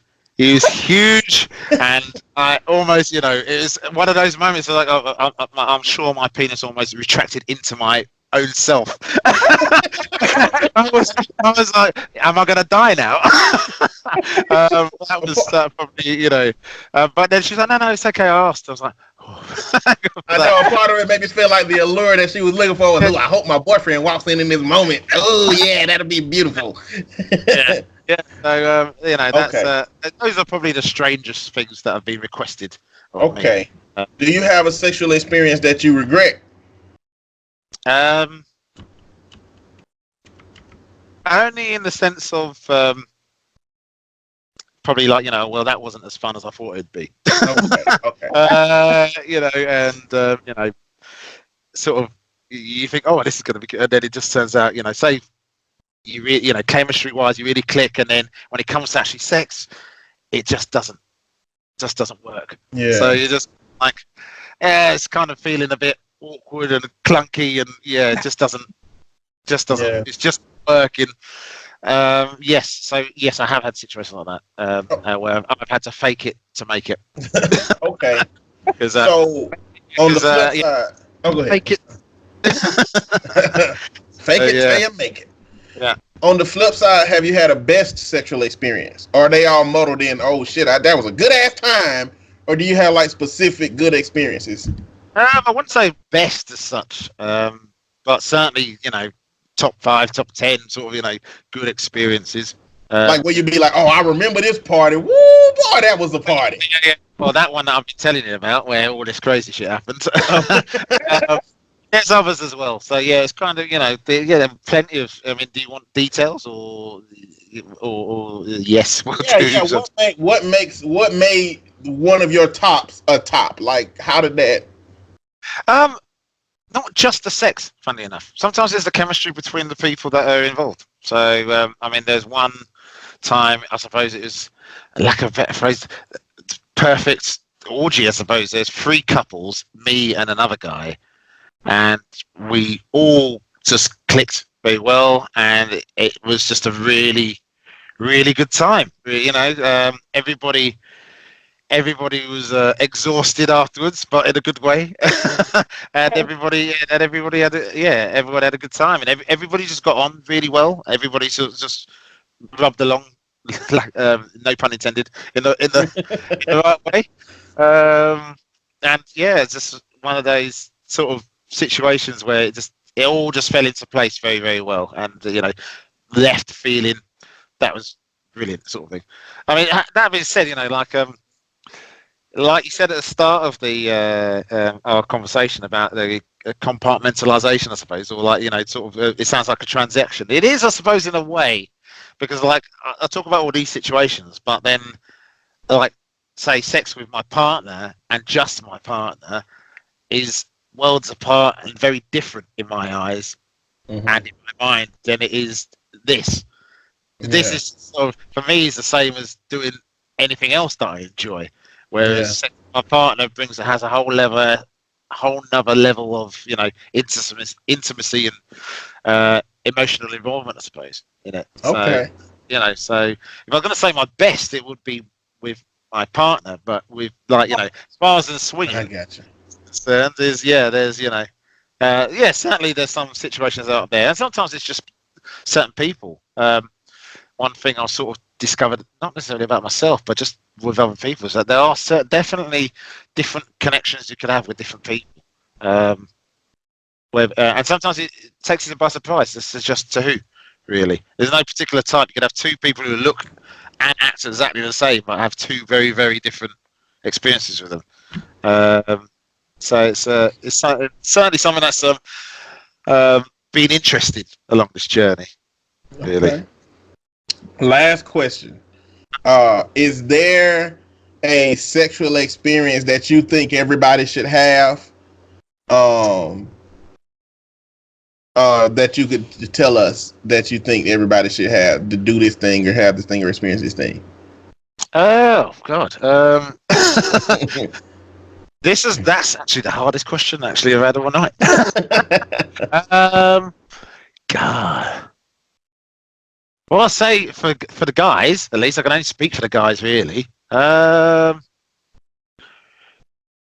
Rim job. Rim jobs are pretty good. I never had one until I was in the scene. Red don't know what that is. Red don't know what that is. Sounds like something that I don't need to know. Playing the rusty trombone. Yeah, have you have you seen Chris Rock stand-ups at all? I have some of them. Remember the tossed salad man? Oh no! It's just without the sauce, without the syrup. No. Ain't nothing wrong with having your groceries 8 men. Just remember that. Yes, indeed. I'm not doing this with you today. That's something. I mean, I suppose it's good for it, I suppose I can speak for both men and women because I know women who've had it done love it as well. So it's receiving, not necessarily up to who wants to give it, could give it, but receiving for me. It was always was like no, because I was very self-conscious because of where it is, obviously, right? Yeah. So, but the first time, I mean, it may have helped that I had a pro doing it with another porn star that was in the scene, who did it. I was like, this is fucking awesome. This is awesome. So sparingly I do, have it done, but it's that's something I'd recommend. To at least try to see, you fucked me over so bad because now we're gonna talk about this all the time because you said this. So thank you so much. But otherwise, I'd say on a party note, I suppose just don't feel like you can't experiment, and there's something for everybody out there. I mean, as you know, we're on the internet, Rule 34, anything you can think of, there's someone else, someone who's into it, and there's probably someone else who is as well. So, it's, so yeah, I think it's just a case of finding like-minded people and rolling with it if that's your thing. But just, I suppose, listen to yourself would be the advice I give to people with whatever you fancy. There's no one thing I'd recommend other than rim jobs. But yeah, that's awesome. Yeah, that's it, really. Okay. Well, me and you on the same page on that, my good sir. But that being said, look, we appreciate your time. I know it's gonna be about 30 minutes, but you know, it's no worries. It's been enjoyable. I really appreciate your openness, your candidness, and being willing to entertain our questions. And hopefully, this give the people insight to something that, like, one, you don't know who is in this lifestyle, and when they're in this lifestyle, you can't just put down a list of 20 questions. So I really appreciate your knowledge and your experience contributing to this dialogue. No problem at all. No problem at all. I mean, you know, well, like I said before, what I've said has been, well, it's just my experience of it. Some people may have very different ones. I'm sure if they hear on here, then you wouldn't be you wouldn't mind them piping up and go, no, Leon was wrong about something. Or I had a completely different experience. Rim jobs are awful, but you know, it's totally, you know, it's been totally my experience of it, and I've had lots of fun. And if it helps tip someone from playing it, you know, thinking, I've been thinking about it for a while, to doing it, then great, you know. So yeah, I think it's gonna destigmatize it for a lot of people too, because there's, you know, I feel like there's kind of a certain way people look at that lifestyle, any alternative lifestyle that isn't what is in the mainstream. So I think this gives like a better look into what the lifestyle actually looks like, and that it isn't always just a big group of people having an orgy. Oh, no, not always. It is sometimes though. But no, it's just like I say, it's people from all walks of life. You'd be surprised, I suppose, if you were to go to an event like a big event, you'd be surprised of the cross section of society that finds its way through the doors. So, you know, it's just a case of you have to try and stop yourself sometimes going, I wonder who in this room, or I wonder who on this bus train is. But, you know, I'm sorry. If you can entertain for 2 more minutes. Yeah. We had somebody just drop in a couple of questions that I want to ask you. Colin. Oh, Colin. Colin's one of our listeners. Is he meat man? Yes. He's the man. Yes. That's Colin. So he said, have you participated in a mass breeding event? A mass breeding event, did you say? Yeah. No. That contravenes my no bareback rule. Okay. But Wait, okay, so I feel like what the fuck is that? Is it what it sounds like? it is exactly what it sounds like. Okay. Yeah. No, I haven't done anything like that. Okay, No. so that breaks the rule of no bareback, so that wouldn't be your flavor anyway. No. And it wouldn't. I don't know. Even if I didn't have that, I'm not sure if it would be anyway. Oh yeah, it's so many more implications than just having a particular sex. Right? Yeah. It could come to bite you 18 years later. Yeah. Last question, and I guess we'll wrap it up on this. How do you handle knowing that your meat is going to be marinating in another man's barbecue sauce? Colin, really? I guess going along with the no bareback rule, I guess it won't be direct juice on meat contact. No, but while we're on the subject, I suppose, because I thought this might come up, friendly fire. It has happened. Hasn't happened to me, and I haven't been the fiery or the firer, so I haven't been. But I have witnessed friendly fire incidents in the past. Normally, they're laughed off more than anything else. But as far as meat marinating in someone else's barbecue sauce, I don't know. It's just kind of, depends on the moment, I suppose. But like you say, because of the no bareback thing, it's not really it's not a direct meat on sauce thing. You avoided all the toxic juices. Because you're strapped up. Indeed. But I don't know. I haven't really given that much thought. This just kind of goes with the territory, in some respects, because obviously, if you're in that situation, there's going to be some fluid transfer of some sort. Maybe not necessarily guy on girl, but yeah, it's and certainly if there's multiple guys involved, and then there's also, I don't know, facials or whatever going on at the same time, then yes, there's going to be potentially, someone else's barbecue sauce on your meat. as far as direct meat on meats as well, I suppose we've never really broached that. And if Colin's going to be hearing this, I'm sure he'd want to know. There's some people. I suppose it goes into the unusual things that people are asked, and it's been more a case of not. It's really acrobatic. So some people ask for like double vaginal, for example, or double anal, or haven't done.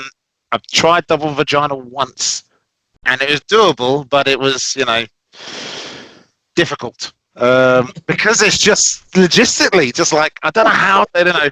Due respect for porn stars, man, especially when they're like doing airtight DPs or whatever. It's just like how you gotta have a high level of fitness for one. Your core strength's got to be good, and because because sometimes, especially if it's like several. When you get into the crazy, as I'm sure people have seen on porn with some of the crazy scenarios they think of in porn videos where there's double or triple penetration, and they obviously see the close-up. What you don't see is where the guys have to sort of position themselves. One's literally on top of the other one, and the other one's coming in from behind them, but not through them, but between that sort of thing. That shit's difficult. How do you live appreciation for it? Again, man, I really, really appreciate you and your dialogue. This was a great conversation, man, and you helped me out in the term of the knowledge in this area. Oh, well, thank you. It's an absolute pleasure. Anything else, Red? No, it was nice meeting you. I don't know if when Michael first said something, I don't know if I had like an image in my head of like what you would look like or what you would be like. I'm not really sure. So I was trying to, as I was sitting here trying to figure out like if I did, I don't know if I did or not. No. Okay. Well, thanks again, man, and we'll let you have the rest of your night. I'm just gonna. Well, I've just got a few pieces to do at work, so it's no. back to the grind, as I say. Okay. Yeah. All right then, sir. Thank you very much. All right. Thank you. Take it easy. All right. Bye. Bye. Again, appreciate you, Leon, for participating in the conversation. Anybody who wants to ask any follow-up questions, then we'll ask Leon, and we'll just, we won't have another video, but we'll, get those answers from him and see if he want to, write in some responses from everything he said. Yeah. I think we did a good job answering all the questions that everybody had. The only question I don't think we asked was, how do you get into it, directly? Yeah, he didn't. Yeah, I don't think so. But everything else we pretty much answered. And listen, and y'all know that I'm not gonna say squeamish, but it's weird. These conversations are weird. This was not a weird conversation to me. So if it, it was tastefully done, except for the ending. The ending, I was like, you niggas, really? Hey, didn't know what he was gonna say. But everything else though was good. The ending, I was like, niggas. All right. And at this point, y'all know what the ending is, but don't surprise your guy with that. Don't surprise him. You need to start off as a really simple conversation, and that's where you go from there. Okay, just letting you know. This is a really quick way to get domestic violence activated in your relationship. We got a society in which, when you get too close to that area, men get they got to defend their sexuality. So this ain't no surprise stuff, ladies. And if you listen to that part of the show and you're thinking about doing something like that, then take heed to this warning, or you're going to get Donkey Kong punched in the top of your head. And that's not good for anybody. It is not. If y'all have questions you would like to press to answer, Gmail account is conversationconartists@gmail.com, or you can find us on Facebook, Conversation Con Artists, and get at us that way. We will answer whatever questions you have. This is episode 199. Really? Wow. What do we do for 200? We gotta do something. What do y'all think we should do for 200? We need to do something. What should we do for 200, man? I can't believe it's been 200 fucking episodes. That's insane. Yeah. Oh my God. That's a lot of episodes. It is. It is a lot of It's episodes. fucking amazing. It is very amazing. I told you hold me accountable. Had I been doing this on my own, this shit would have been Bro, if this shit was the weight room instead of a podcast, we'd be fucking ripped, goddamn. We'll be tight. That's the best word I can use. We'll be so tight. If this was the weight room instead of talking. But talking is so much easier than all that shit. So much I actually easier. been going to the gym. I and have my not. fucking arms are pressed. I have not. I'm like, I can't do this shit forever. So Popeye's chicken. Okay. So let me just say that if we got together and decided to do something, we could do something major, because when we get something in like within this community that everybody's like with, we go full speed ahead. Okay. So somehow somebody, I don't know if it was through Popeye's like really good marketing through them. I don't know if this started out as like a viral message. I don't know how this happened, but Popeyes came out with a chicken sandwich, which is surprising because it's Popeye. Did they not have a chicken sandwich before this? No. Popeyes had a chicken po' boy. Okay. Which was just cut up chicken tenders. But they chicken tenders are fire.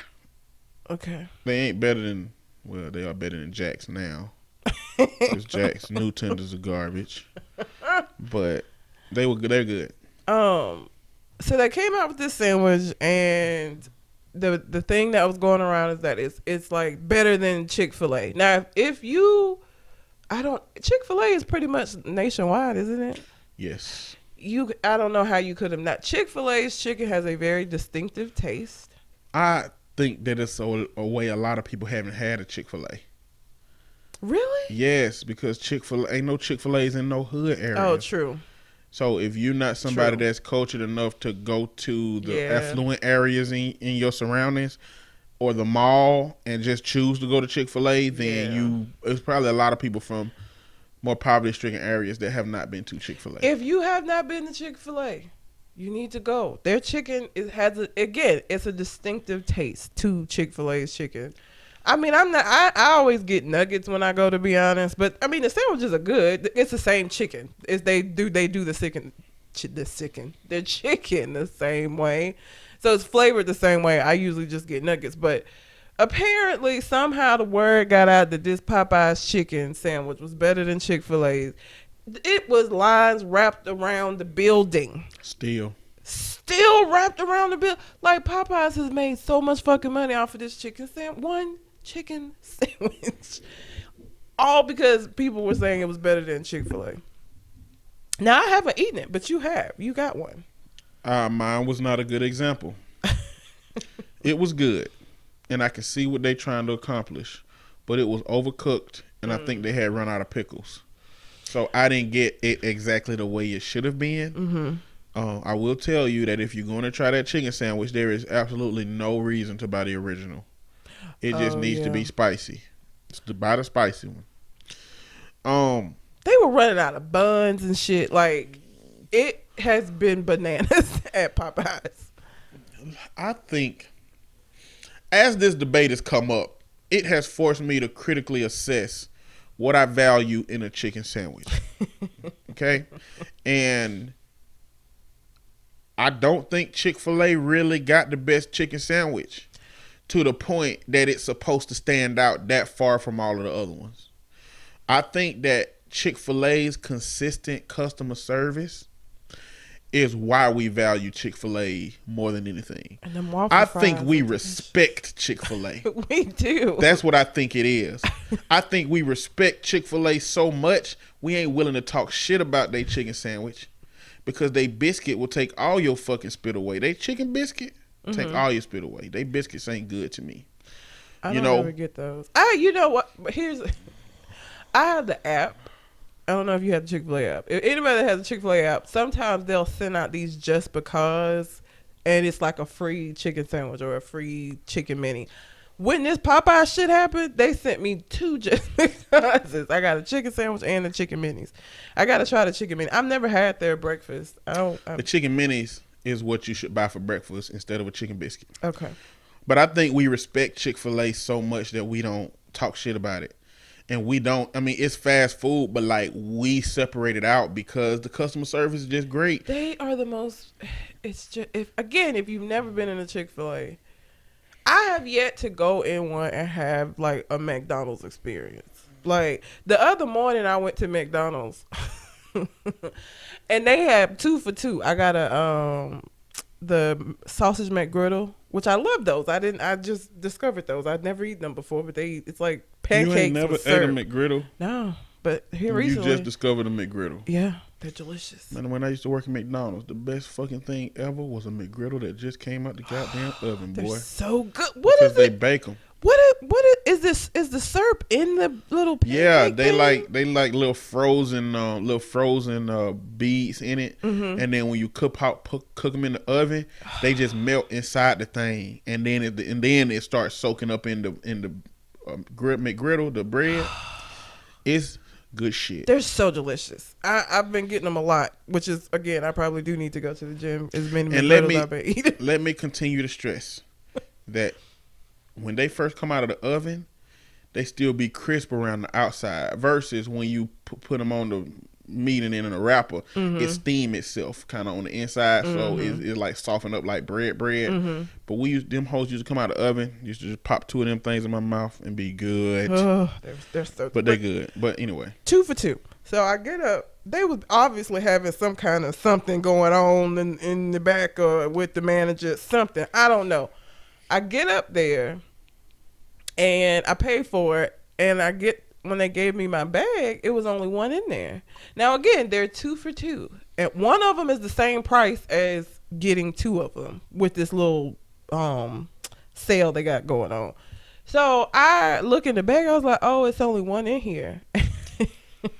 And the girl who took my order was like, but you know what? I know I put in 2. Like, I'm like, whoa, it's cool. I just put one more in the bag. I don't care. So like, it started this whole thing between the women. I'm sitting out here like, I just need my fucking McGriddle so I gotta go to work. I don't have time for this. Those kind of experiences don't happen at Chick-fil-A. They could be having all kind of disgruntled shit going on in Chick-fil-A. You will never fucking know it. They are pleasant. They are nice. I've never had a bad experience in a Chick-fil-A. Chick-fil-A messed up my food once. Really? It was better than what I ordered. I have never had the grilled chicken there. They mixed up. I always get a number 2 spicy chicken sandwich deluxe combo with pepper jack cheese. I just like the spice on it. It's pretty good. And they gave me a chicken club, grilled chicken club, and that thing was good. I was like, fuck. They fucked my food up with better food. It's healthier. It tastes better for the moment. Damn. That's not how you get your food messed up at McDonald's. At McDonald's, if you don't ask for onions, you got extra onions. Was it McDonald's? Yes. I think we played that recording on the podcast. I heard somebody get fired on the intercom at McDonald's before I ordered it. If y'all remember that conversation. You don't have that shit happen at Chick-fil-A. That shit don't happen. You don't. But also, Chick-fil-A has like 8 people working at the front all the time. Now, the drive-thru has people outside. And that's the thing. If you ever see Chick-fil-A with a super long drive-thru line, still get in it. It's only going to take 5 minutes. Because they got people that's outside with like little scanner, like doing the tickets and shit. Like, it's actually people in the drive-thru standing outside. Yeah, they have people coming up to all the car windows asking what your order is until they pull around. Like, they got a whole ass system. So that goes into the idea that I think we respect Chick-fil-A. I don't think we've put ourselves in a position to assess, the food, because we respect the shit out of how they get us our food. We don't have nothing bad to say about them. Like, if your friend always come through for you and they're good and they always give you good advice, why would you ever talk shit about them somehow? Why? You wouldn't. They got flaws. They not perfect. But you ain't gonna tell nobody that's my nigga over there. He got some fucked up shit going on about him, but he good people. No, you don't do that. Nope. You just say, this my nigga. I can't say nothing bad about him, even though you can. And I think that's our relationship with Chick-fil-A. But you know what? Popeyes, it ain't the same. It first off, they only got 3 employees up front. Okay? They got one person, maybe 4. 2 people running each register, 1 person doing drive-through, and 1 person back there putting chicken in boxes. I probably haven't eaten Popeyes in over 2 years. I said I was gonna go get a sandwich, but I ain't waiting in these fucking lines, so I gotta wait till the hype die down. But I don't even remember the last time I was in Popeyes. It's been a long time. Shit, probably not since I've been in Birmingham. But that being said, it's forced me to reassess how much I value chicken sandwiches. I like fried chicken sandwiches. I get them from all over the place. I like Wendy's chicken sandwich. I like the chicken sandwich. I like Sonic's chicken sandwich. Never had a chicken sandwich from Sonic's. Yeah, I like Hardee's chicken sandwich. Yes, I have. McDonald's has a chicken sandwich. They have a McChicken sandwich, and they have a Southern chicken sandwich. The Southern chicken sandwich would be the one that would compete with these sandwiches. It's good. All of them are good. So upon assessing, I'm looking at Chick-fil-A chicken, and I'm looking at Popeye's chicken, and I'm seeing the difference. I see where I think black people have come to value it so much more. It's because they've achieved a chicken sandwich that have the skin on the outside of it like it's a piece of chicken.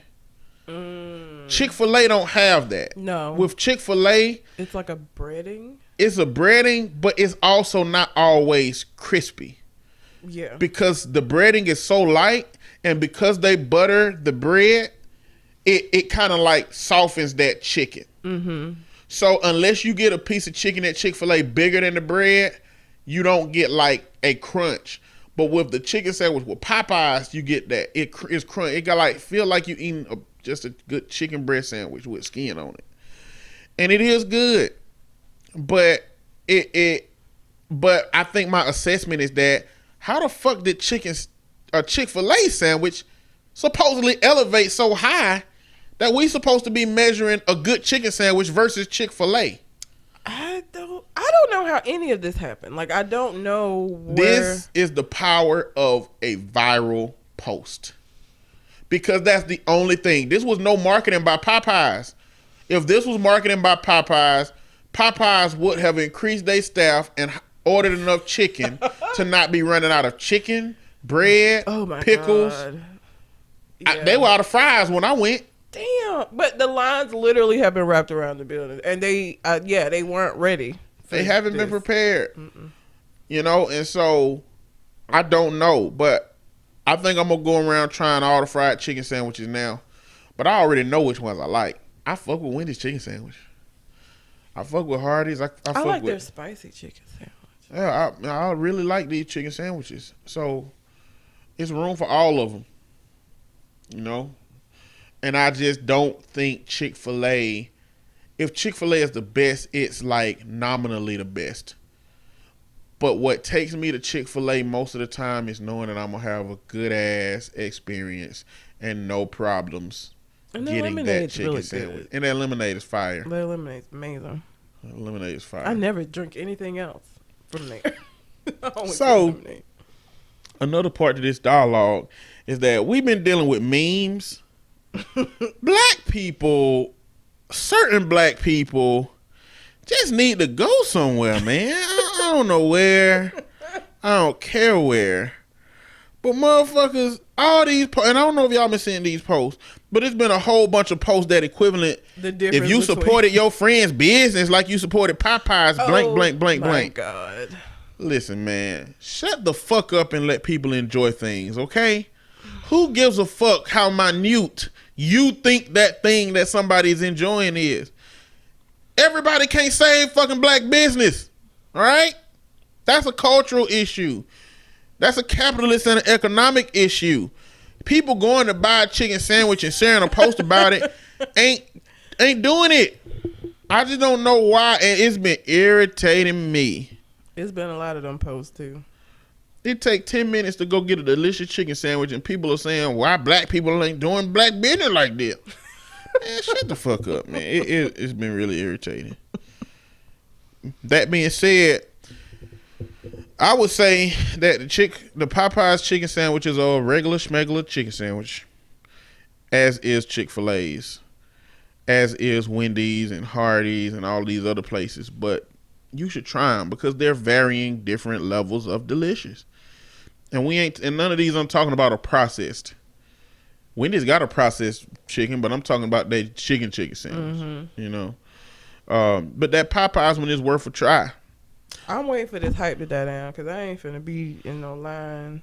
It's worth a try, but like I said, my respect for Chick-fil-A ain't gonna go down. So that listen, Chick-fil-A is so polite and they do such a good job that even when the owner had that whole thing with homosexuals and how he feels about that, gay people still eat it. like gay people still eat there. They even did like a kiss in. They was like, we still gonna eat here. We gonna protest this shit, but while we're eating here as well. And I was gonna say something else about the chicken sandwiches, but I can't remember. You sounded like Bro Man from the fifth floor. Yeah, they good though. The Popeyes one is good, and I'll get it eventually. Everybody should try it. What is the closest Popeyes here? Homewood. Homewood is the closest to you. Yes, of course not. It's Popeyes. The rich neighborhoods only get Bojangles. Oh God! I never had Bojangles chicken sandwich, but they got one. But ain't nobody mentioned Bojangles, so. I hate. Oh, it was another post about this place that tweeted at Chick-fil-A and Popeyes that said, "We want all the smoke," and they posted pictures of Dave's chicken sandwiches. The name of the place was Shuckin' and Jivin'.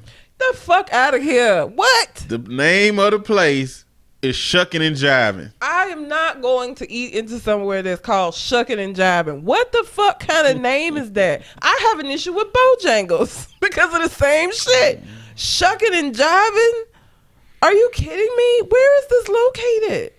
In New Orleans, it gotta be. Oh my God! I'm Shuckin' and Jivin'. They got a commercial that I'm trying to find. They have a commercial. Yeah. Is it have black people shucking and jiving? They got. I don't think the person who named the restaurant knew what shucking and jiving meant. Jesus. That's the only thing I can think of. That is the worst name for a chicken spot ever. Worse than Bojangles. And I thought Bojangles was bad. If y'all don't know what shucking and jiving is, shucking and jiving is what they called white people. I mean, it's what black people said to black people who was tap dancing for the white man. Shucking and jiving. You was shucking and jiving in there for them damn white folks, boy. That's like how it used to be. Well, I don't use it like that, but that's how it used to be. I would definitely not name my restaurant that shit. Of course not. Hell no.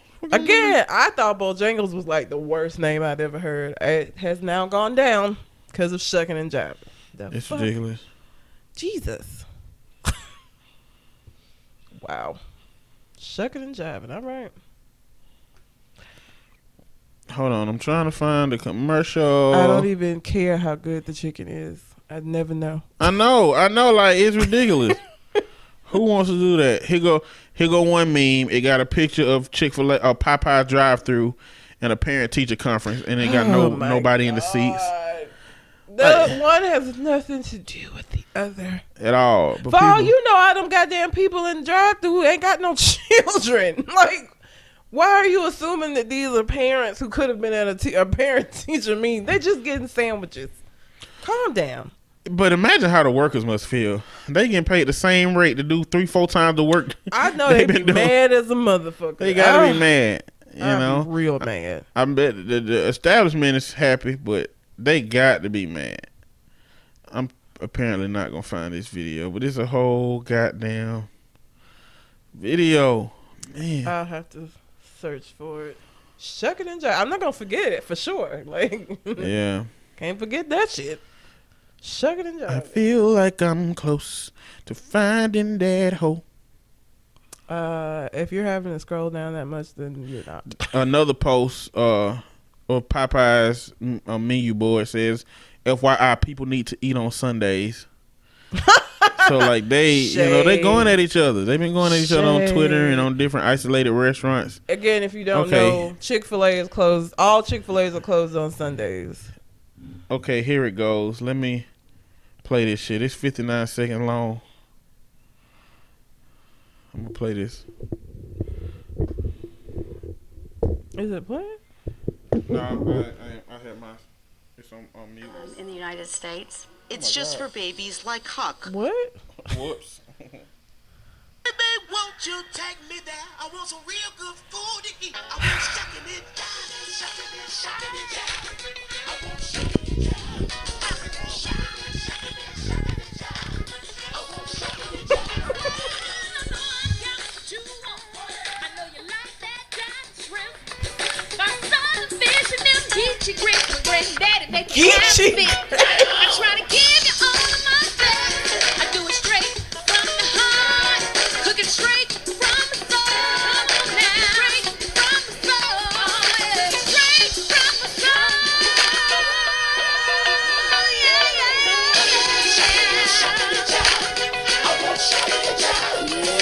That's what it is, what it is. Where's that? That's what it is. Come on down to Shuck It and Jive and Cajun food with an old school groove. Our designers to get your taste palette back in line, baby. Follow us at We Shuck It. Get the fuck out of here. Listen, I don't care how badly I wanted to be a singer. I would not have been I would not have signed on to do the theme song for no fucking restaurant called Shuck It and Jivin'. Get the fuck. You know what? It's ridiculous. Jesus. Oh my God. That's the worst. We shucking and jiving. Geechee grits. Yeah, man. Oh, Jesus. Because the main tweet said, shucking and jiving in all caps. Ain't no way I'm stepping foot in that establishment. I was like, damn. They was probably like, why? What? Shucking and jiving? What's wrong with them? Oh my God. That's read about this shit. Much worse than Bojangles. Yeah. I gotta give Bojangles a break now because I really was like, the fuck kind of name is that? But Shucking and Jive is much worse. All right. Spider-Man is leaving the Marvel Cinematic Universe. Are we sad about this? Yes. Okay. We are sad about this. Okay. I'm not a Spider-Man fan. I don't even think I've seen any of the recent movies. You should watch them. Okay. Well, I told you before you should watch them because they're going to tie back up into the Marvel Universe at some point. Yes. Did not know how wrong I would be. So, Disney acquired Marvel. Right? Mm-hmm. And Disney is huge. Before Disney acquired Marvel, let's go back. Marvel, back sometimes in the 60s or 70s, my time frame might be off, but at some point in the past, Marvel saw that the comic industry was kind of dying to internet trees, and at some point moving forward into the 80s or 90s, they started to sell off their properties because I guess they thought, well, I guess it ain't nowhere for this shit to go. So they started selling off their characters and shit. They sold off a bunch of people to Fox. They sold off X-Men to Fox and Fantastic Four and Silver Surfer and a whole bunch of people to Fox. Marvel owns Fox, so they got that shit back. Mm-hmm. And Sony, they sold Spider-Man and Venom, and I'm pretty sure some other people that might be lesser known or something. But they sold Spider-Man, and we know that Sony been producing Spider-Man movies for some times. Tobey Maguire Spider-Man is the cult favorite Spider-Man. Then you got Andrew Garfield, which is the Spider-Man that everybody would like to forget. He was basically emo Spider-Man. You know, that was Andrew Garfield. Is the young kid, the people like the young kid? Tom Holland, yes. Because I think they sped Tobey Maguire Spider-Man up too much. They took him out of a child's role too fast. And they didn't really connect him with that youthful feel that Spider-Man, I think, generally has. With Tom Holland, they're going really slow. I mean, the first movie was in school. The second movie, they was in school on a school vacation. You know, he's always battling how to figure out, you know, Aunt May's role because he has a caretaker. Mm-hmm. You know what I'm saying? That's vastly like in the comic, Spider-Man getting all the women's, you know. So at some point he gets away from that. But this, but people like Tom Holland Spider-Man, and it's Marvel. They the ones that's been in control. I liked him in Endgame because I haven't seen the Spider-Man movies, but Endgame and what was the one before it? Right Infinity War. Infinity War. I liked him in those. Yeah, they and Civil War. He was in Civil War too. Yeah. And so they have done a good job of integrating him in, and people like that. Now, what happened is Marvel, once they were acquired by Disney, Sony and Disney came to the table. Now, let's talk about the deal between Marvel and Sony. Sony wasn't trying to give up Spider-Man. They was trying to get Spider-Man back before they did that little Andrew Garfield shit. Mm-hmm. And they negotiated and said, okay, we're going to get our own Spider-Man if y'all going to do this. But they had a deal. Sony wasn't finna give up Spider-Man, period. Mm-hmm. But what the deal was because we want him integrated in our universe, we're going to have a deal, 5-year deal, or maybe 5-picture deal, or maybe like 4-picture deal, however many deals, a movie deal it was. Sony would get 95% of first day. Wait a minute, no. Let's start with Marvel. Marvel would get all merchandising and 5% of first day picture sales or first week show sales. I guess for the sake of numbers, if they get all merchandise, and so they can anything that they create with Spider-Man on it, that's their money, and then 5% of the sales. That was Marvel and Sony's deal. What happened is Disney came into the play and said, "Okay, we want 50% of that. We want all merchandising, that 5%, 45 more percent, and y'all just get 50% of that. You know, that show sales for the first week." And everybody got mad at Sony. Everybody like, Sony, y'all don't give a fuck about the fans. How you gonna not take this deal? Bullshit. And my initial reaction was, with Disney, I was like, Disney is the motherfucker. You know what I'm saying? If your boss came to you with your salary that y'all negotiated and said, well, we gonna take 50% of that, would you accept that, or would you let the job go? I'm walking out. And so I was looking at it like, man, they really came to try to strong arm them motherfuckers.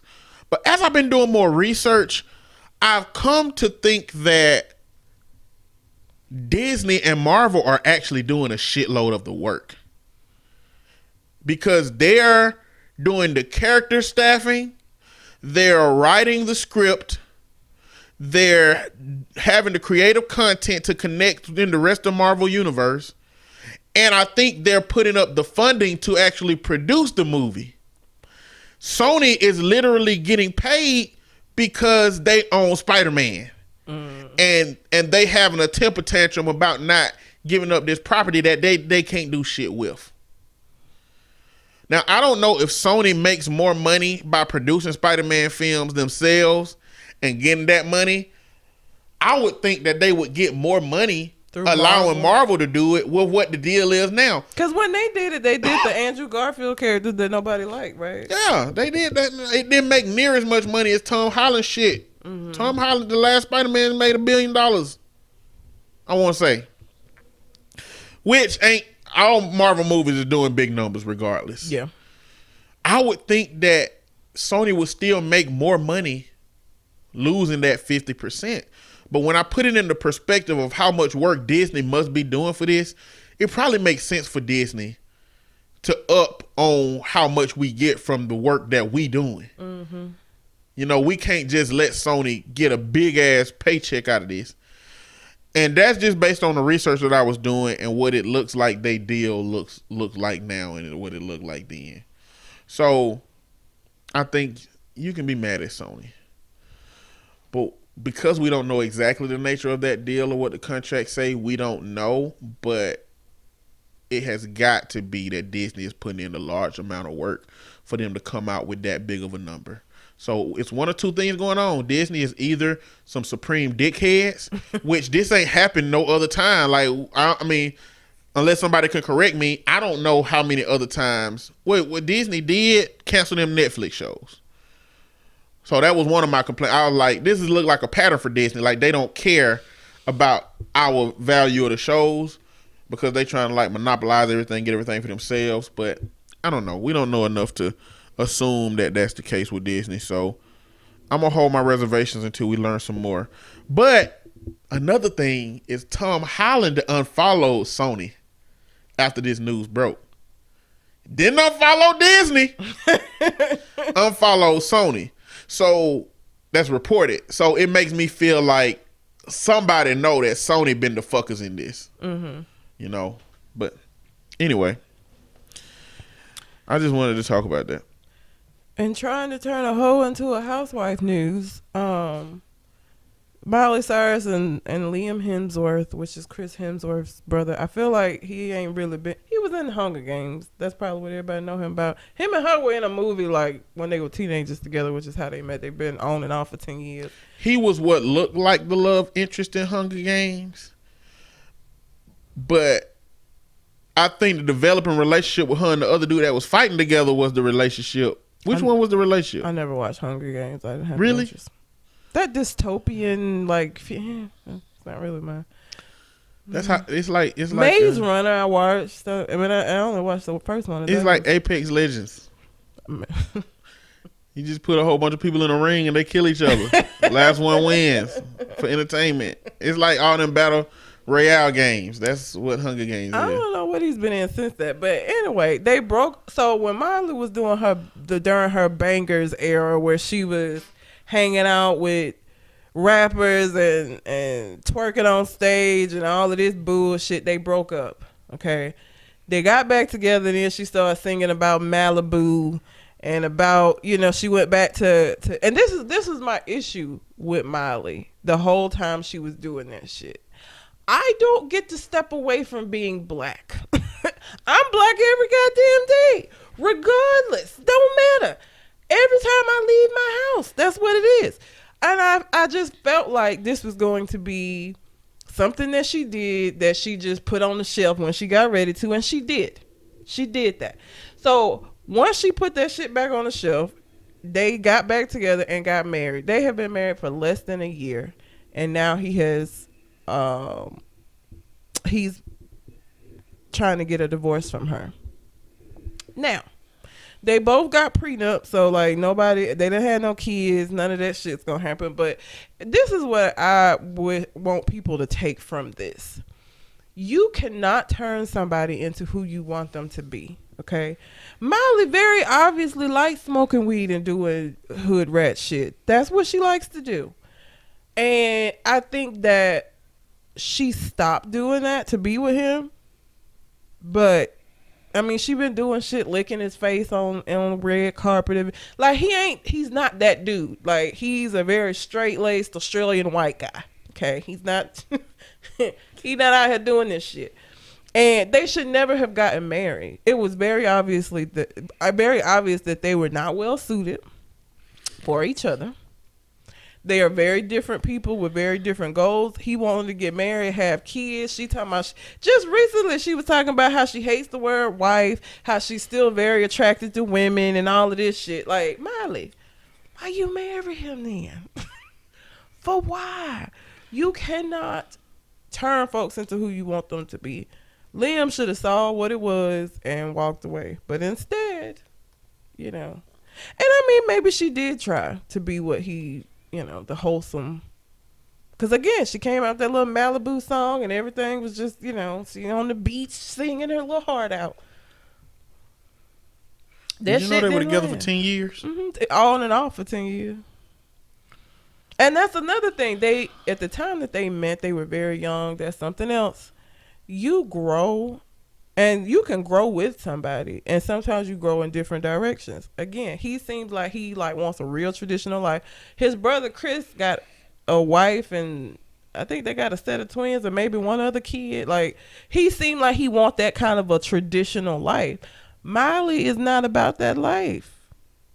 I don't think she ever has been. I think she toned shit down to get back with him because that's what she knew. But they're just not well suited. And the fact that they have been together on and off for 10 years to me shows that at some point they diverged in their growth and went in different directions. And that's cool, that happens. But him marrying her thinking that she was going to be somebody different, or even if she told him that she was going to be somebody different, when somebody shows you who they are, believe them. Maya Angelou. Miley gonna be doing hood rat shit. That's what she does when it's convenient for her. Again, my issue with that whole bangers era that she had going on was that I knew at any point she could go back to being a little white girl. She could just step away from all of this shit and be fine. And that offends me.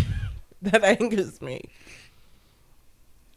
Because we don't get an opportunity to do that. You don't get to wake up one day and be like, you know what, I don't really want to do this black shit today. I don't want people to look at me a certain way. Not today.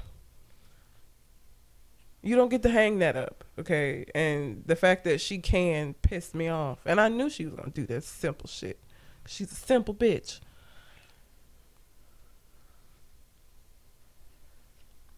I wish I cared more about Miley Cyrus. I don't care about neither one of them. The dynamic of their relationship, I feel like, is a good lesson to people on the outside looking in. Again, when you meet people, especially when you young, they were like teenagers, literally 17, 18 years old when they met. Sometimes you can grow together, 100%. Sometimes you can marry your high school sweetheart and y'all be together for 50 years. Other times you marry your high school sweetheart and that shit ends in divorce. Ugly divorce. Because y'all grow in two separate directions. Like, that's why I don't think getting married that young is a good idea. You don't even know who you are. But that's what white people do. We don't get married early because of trauma. Yes. Though. But white people, I think, are trained early. Women to be preparing themselves for a husband and babies. Mm-hmm. And men to be trying to find a wife that he should put babies inside of. And that she should deliver to the world. And I think that they start doing that really quick. So you meet people who get married in college when you deal with white people. Mm-hmm. Or people that I've met, like, I remember being in college, meeting people who had been married and divorced already. Like, yeah. The fuck, what you mean? Nearly all my white friends were married while we was in college. This shit is crazy. Or their names changed while we was in college. And I think that's the preparation. Shit is crazy. We don't do that in the black community. We don't marry that early. They waited. The thing is, when they got married, they were like 28, 29, 30. They didn't get married early. And I guess that's what I want the lesson everybody needs to take from this. They waited, but it's like they ignored the shit that was very obvious and went ahead and got married anyway. Yeah. You know what I'm saying? Like, they waited. They didn't just get married as soon as they met, but again, he very obviously wants a much more traditional life than what she wants. And soon as the news broke, she on a beach somewhere kissing some bitch, literally some woman. No, somebody's ex-wife also. I don't know. Her name is Caitlyn Carter. Yes. She was kissing her on the beach. Yes. And they say that this is what kind of fucked it up. They were already separated, but he was like, let's just file for divorce. She kissing hoes out here. I don't know if that hoe got herpes or not. She ain't bringing nothing home to me. Let's just cancel her divorce, please. They should just never have gotten married. I'm glad they had the good sense to do prenup so that it don't have to be messy and splitting nothing. They weren't even married long enough for that shit. Like I said, it was less than a year. They made it less than a year. Which, when they got married, I was like, this shit ain't gonna last. Because she is still very wild. That's just who she is. And that's cool. That's fine. I have no problem with her being wild and free and whatever the fuck you want to call it. But if you're going to live that life, then don't get with somebody that's looking for like a traditional setup. And if you somebody looking for a traditional setup, don't get with nobody that's out here wild and free. and doing all of this shit, that ain't the girl for you. Okay? She's not it. Both of them made the decision to stay with each other despite knowing and seeing that they were not well suited. That's all I have to say about that. Just don't do that. This is a cautionary tale of what not to do. Do not stay with somebody just cause when you see the writing on the wall. Don't do that. For why? For why? Have you ever watched Peppa Pig? No. Why you say it like that? I don't have any kids. So? Why would I watch Nigga, Peppa you don't watch Pig? cartoons? Oh, you don't watch number murderous women. I watch Rick and Morty.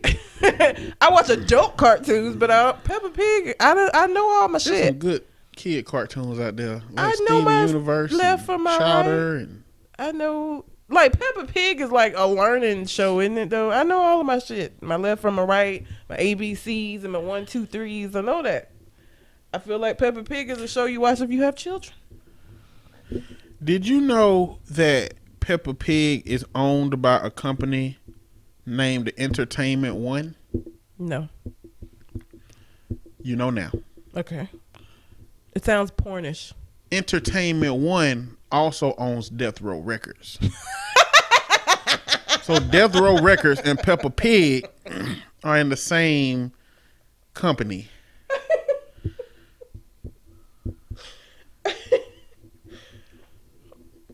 Do you know what Hasbro is? The board game people? Yeah. Board game people. They were also the owners of Toys R Us. Oh, shit. Hasbro has just acquired Entertainment One, put in a bid to acquire Entertainment One. So Hasbro, the video game company, put in this bid to own Peppa Pig, but are also acquiring Death Row Records in that acquisition. And that's just really weird news.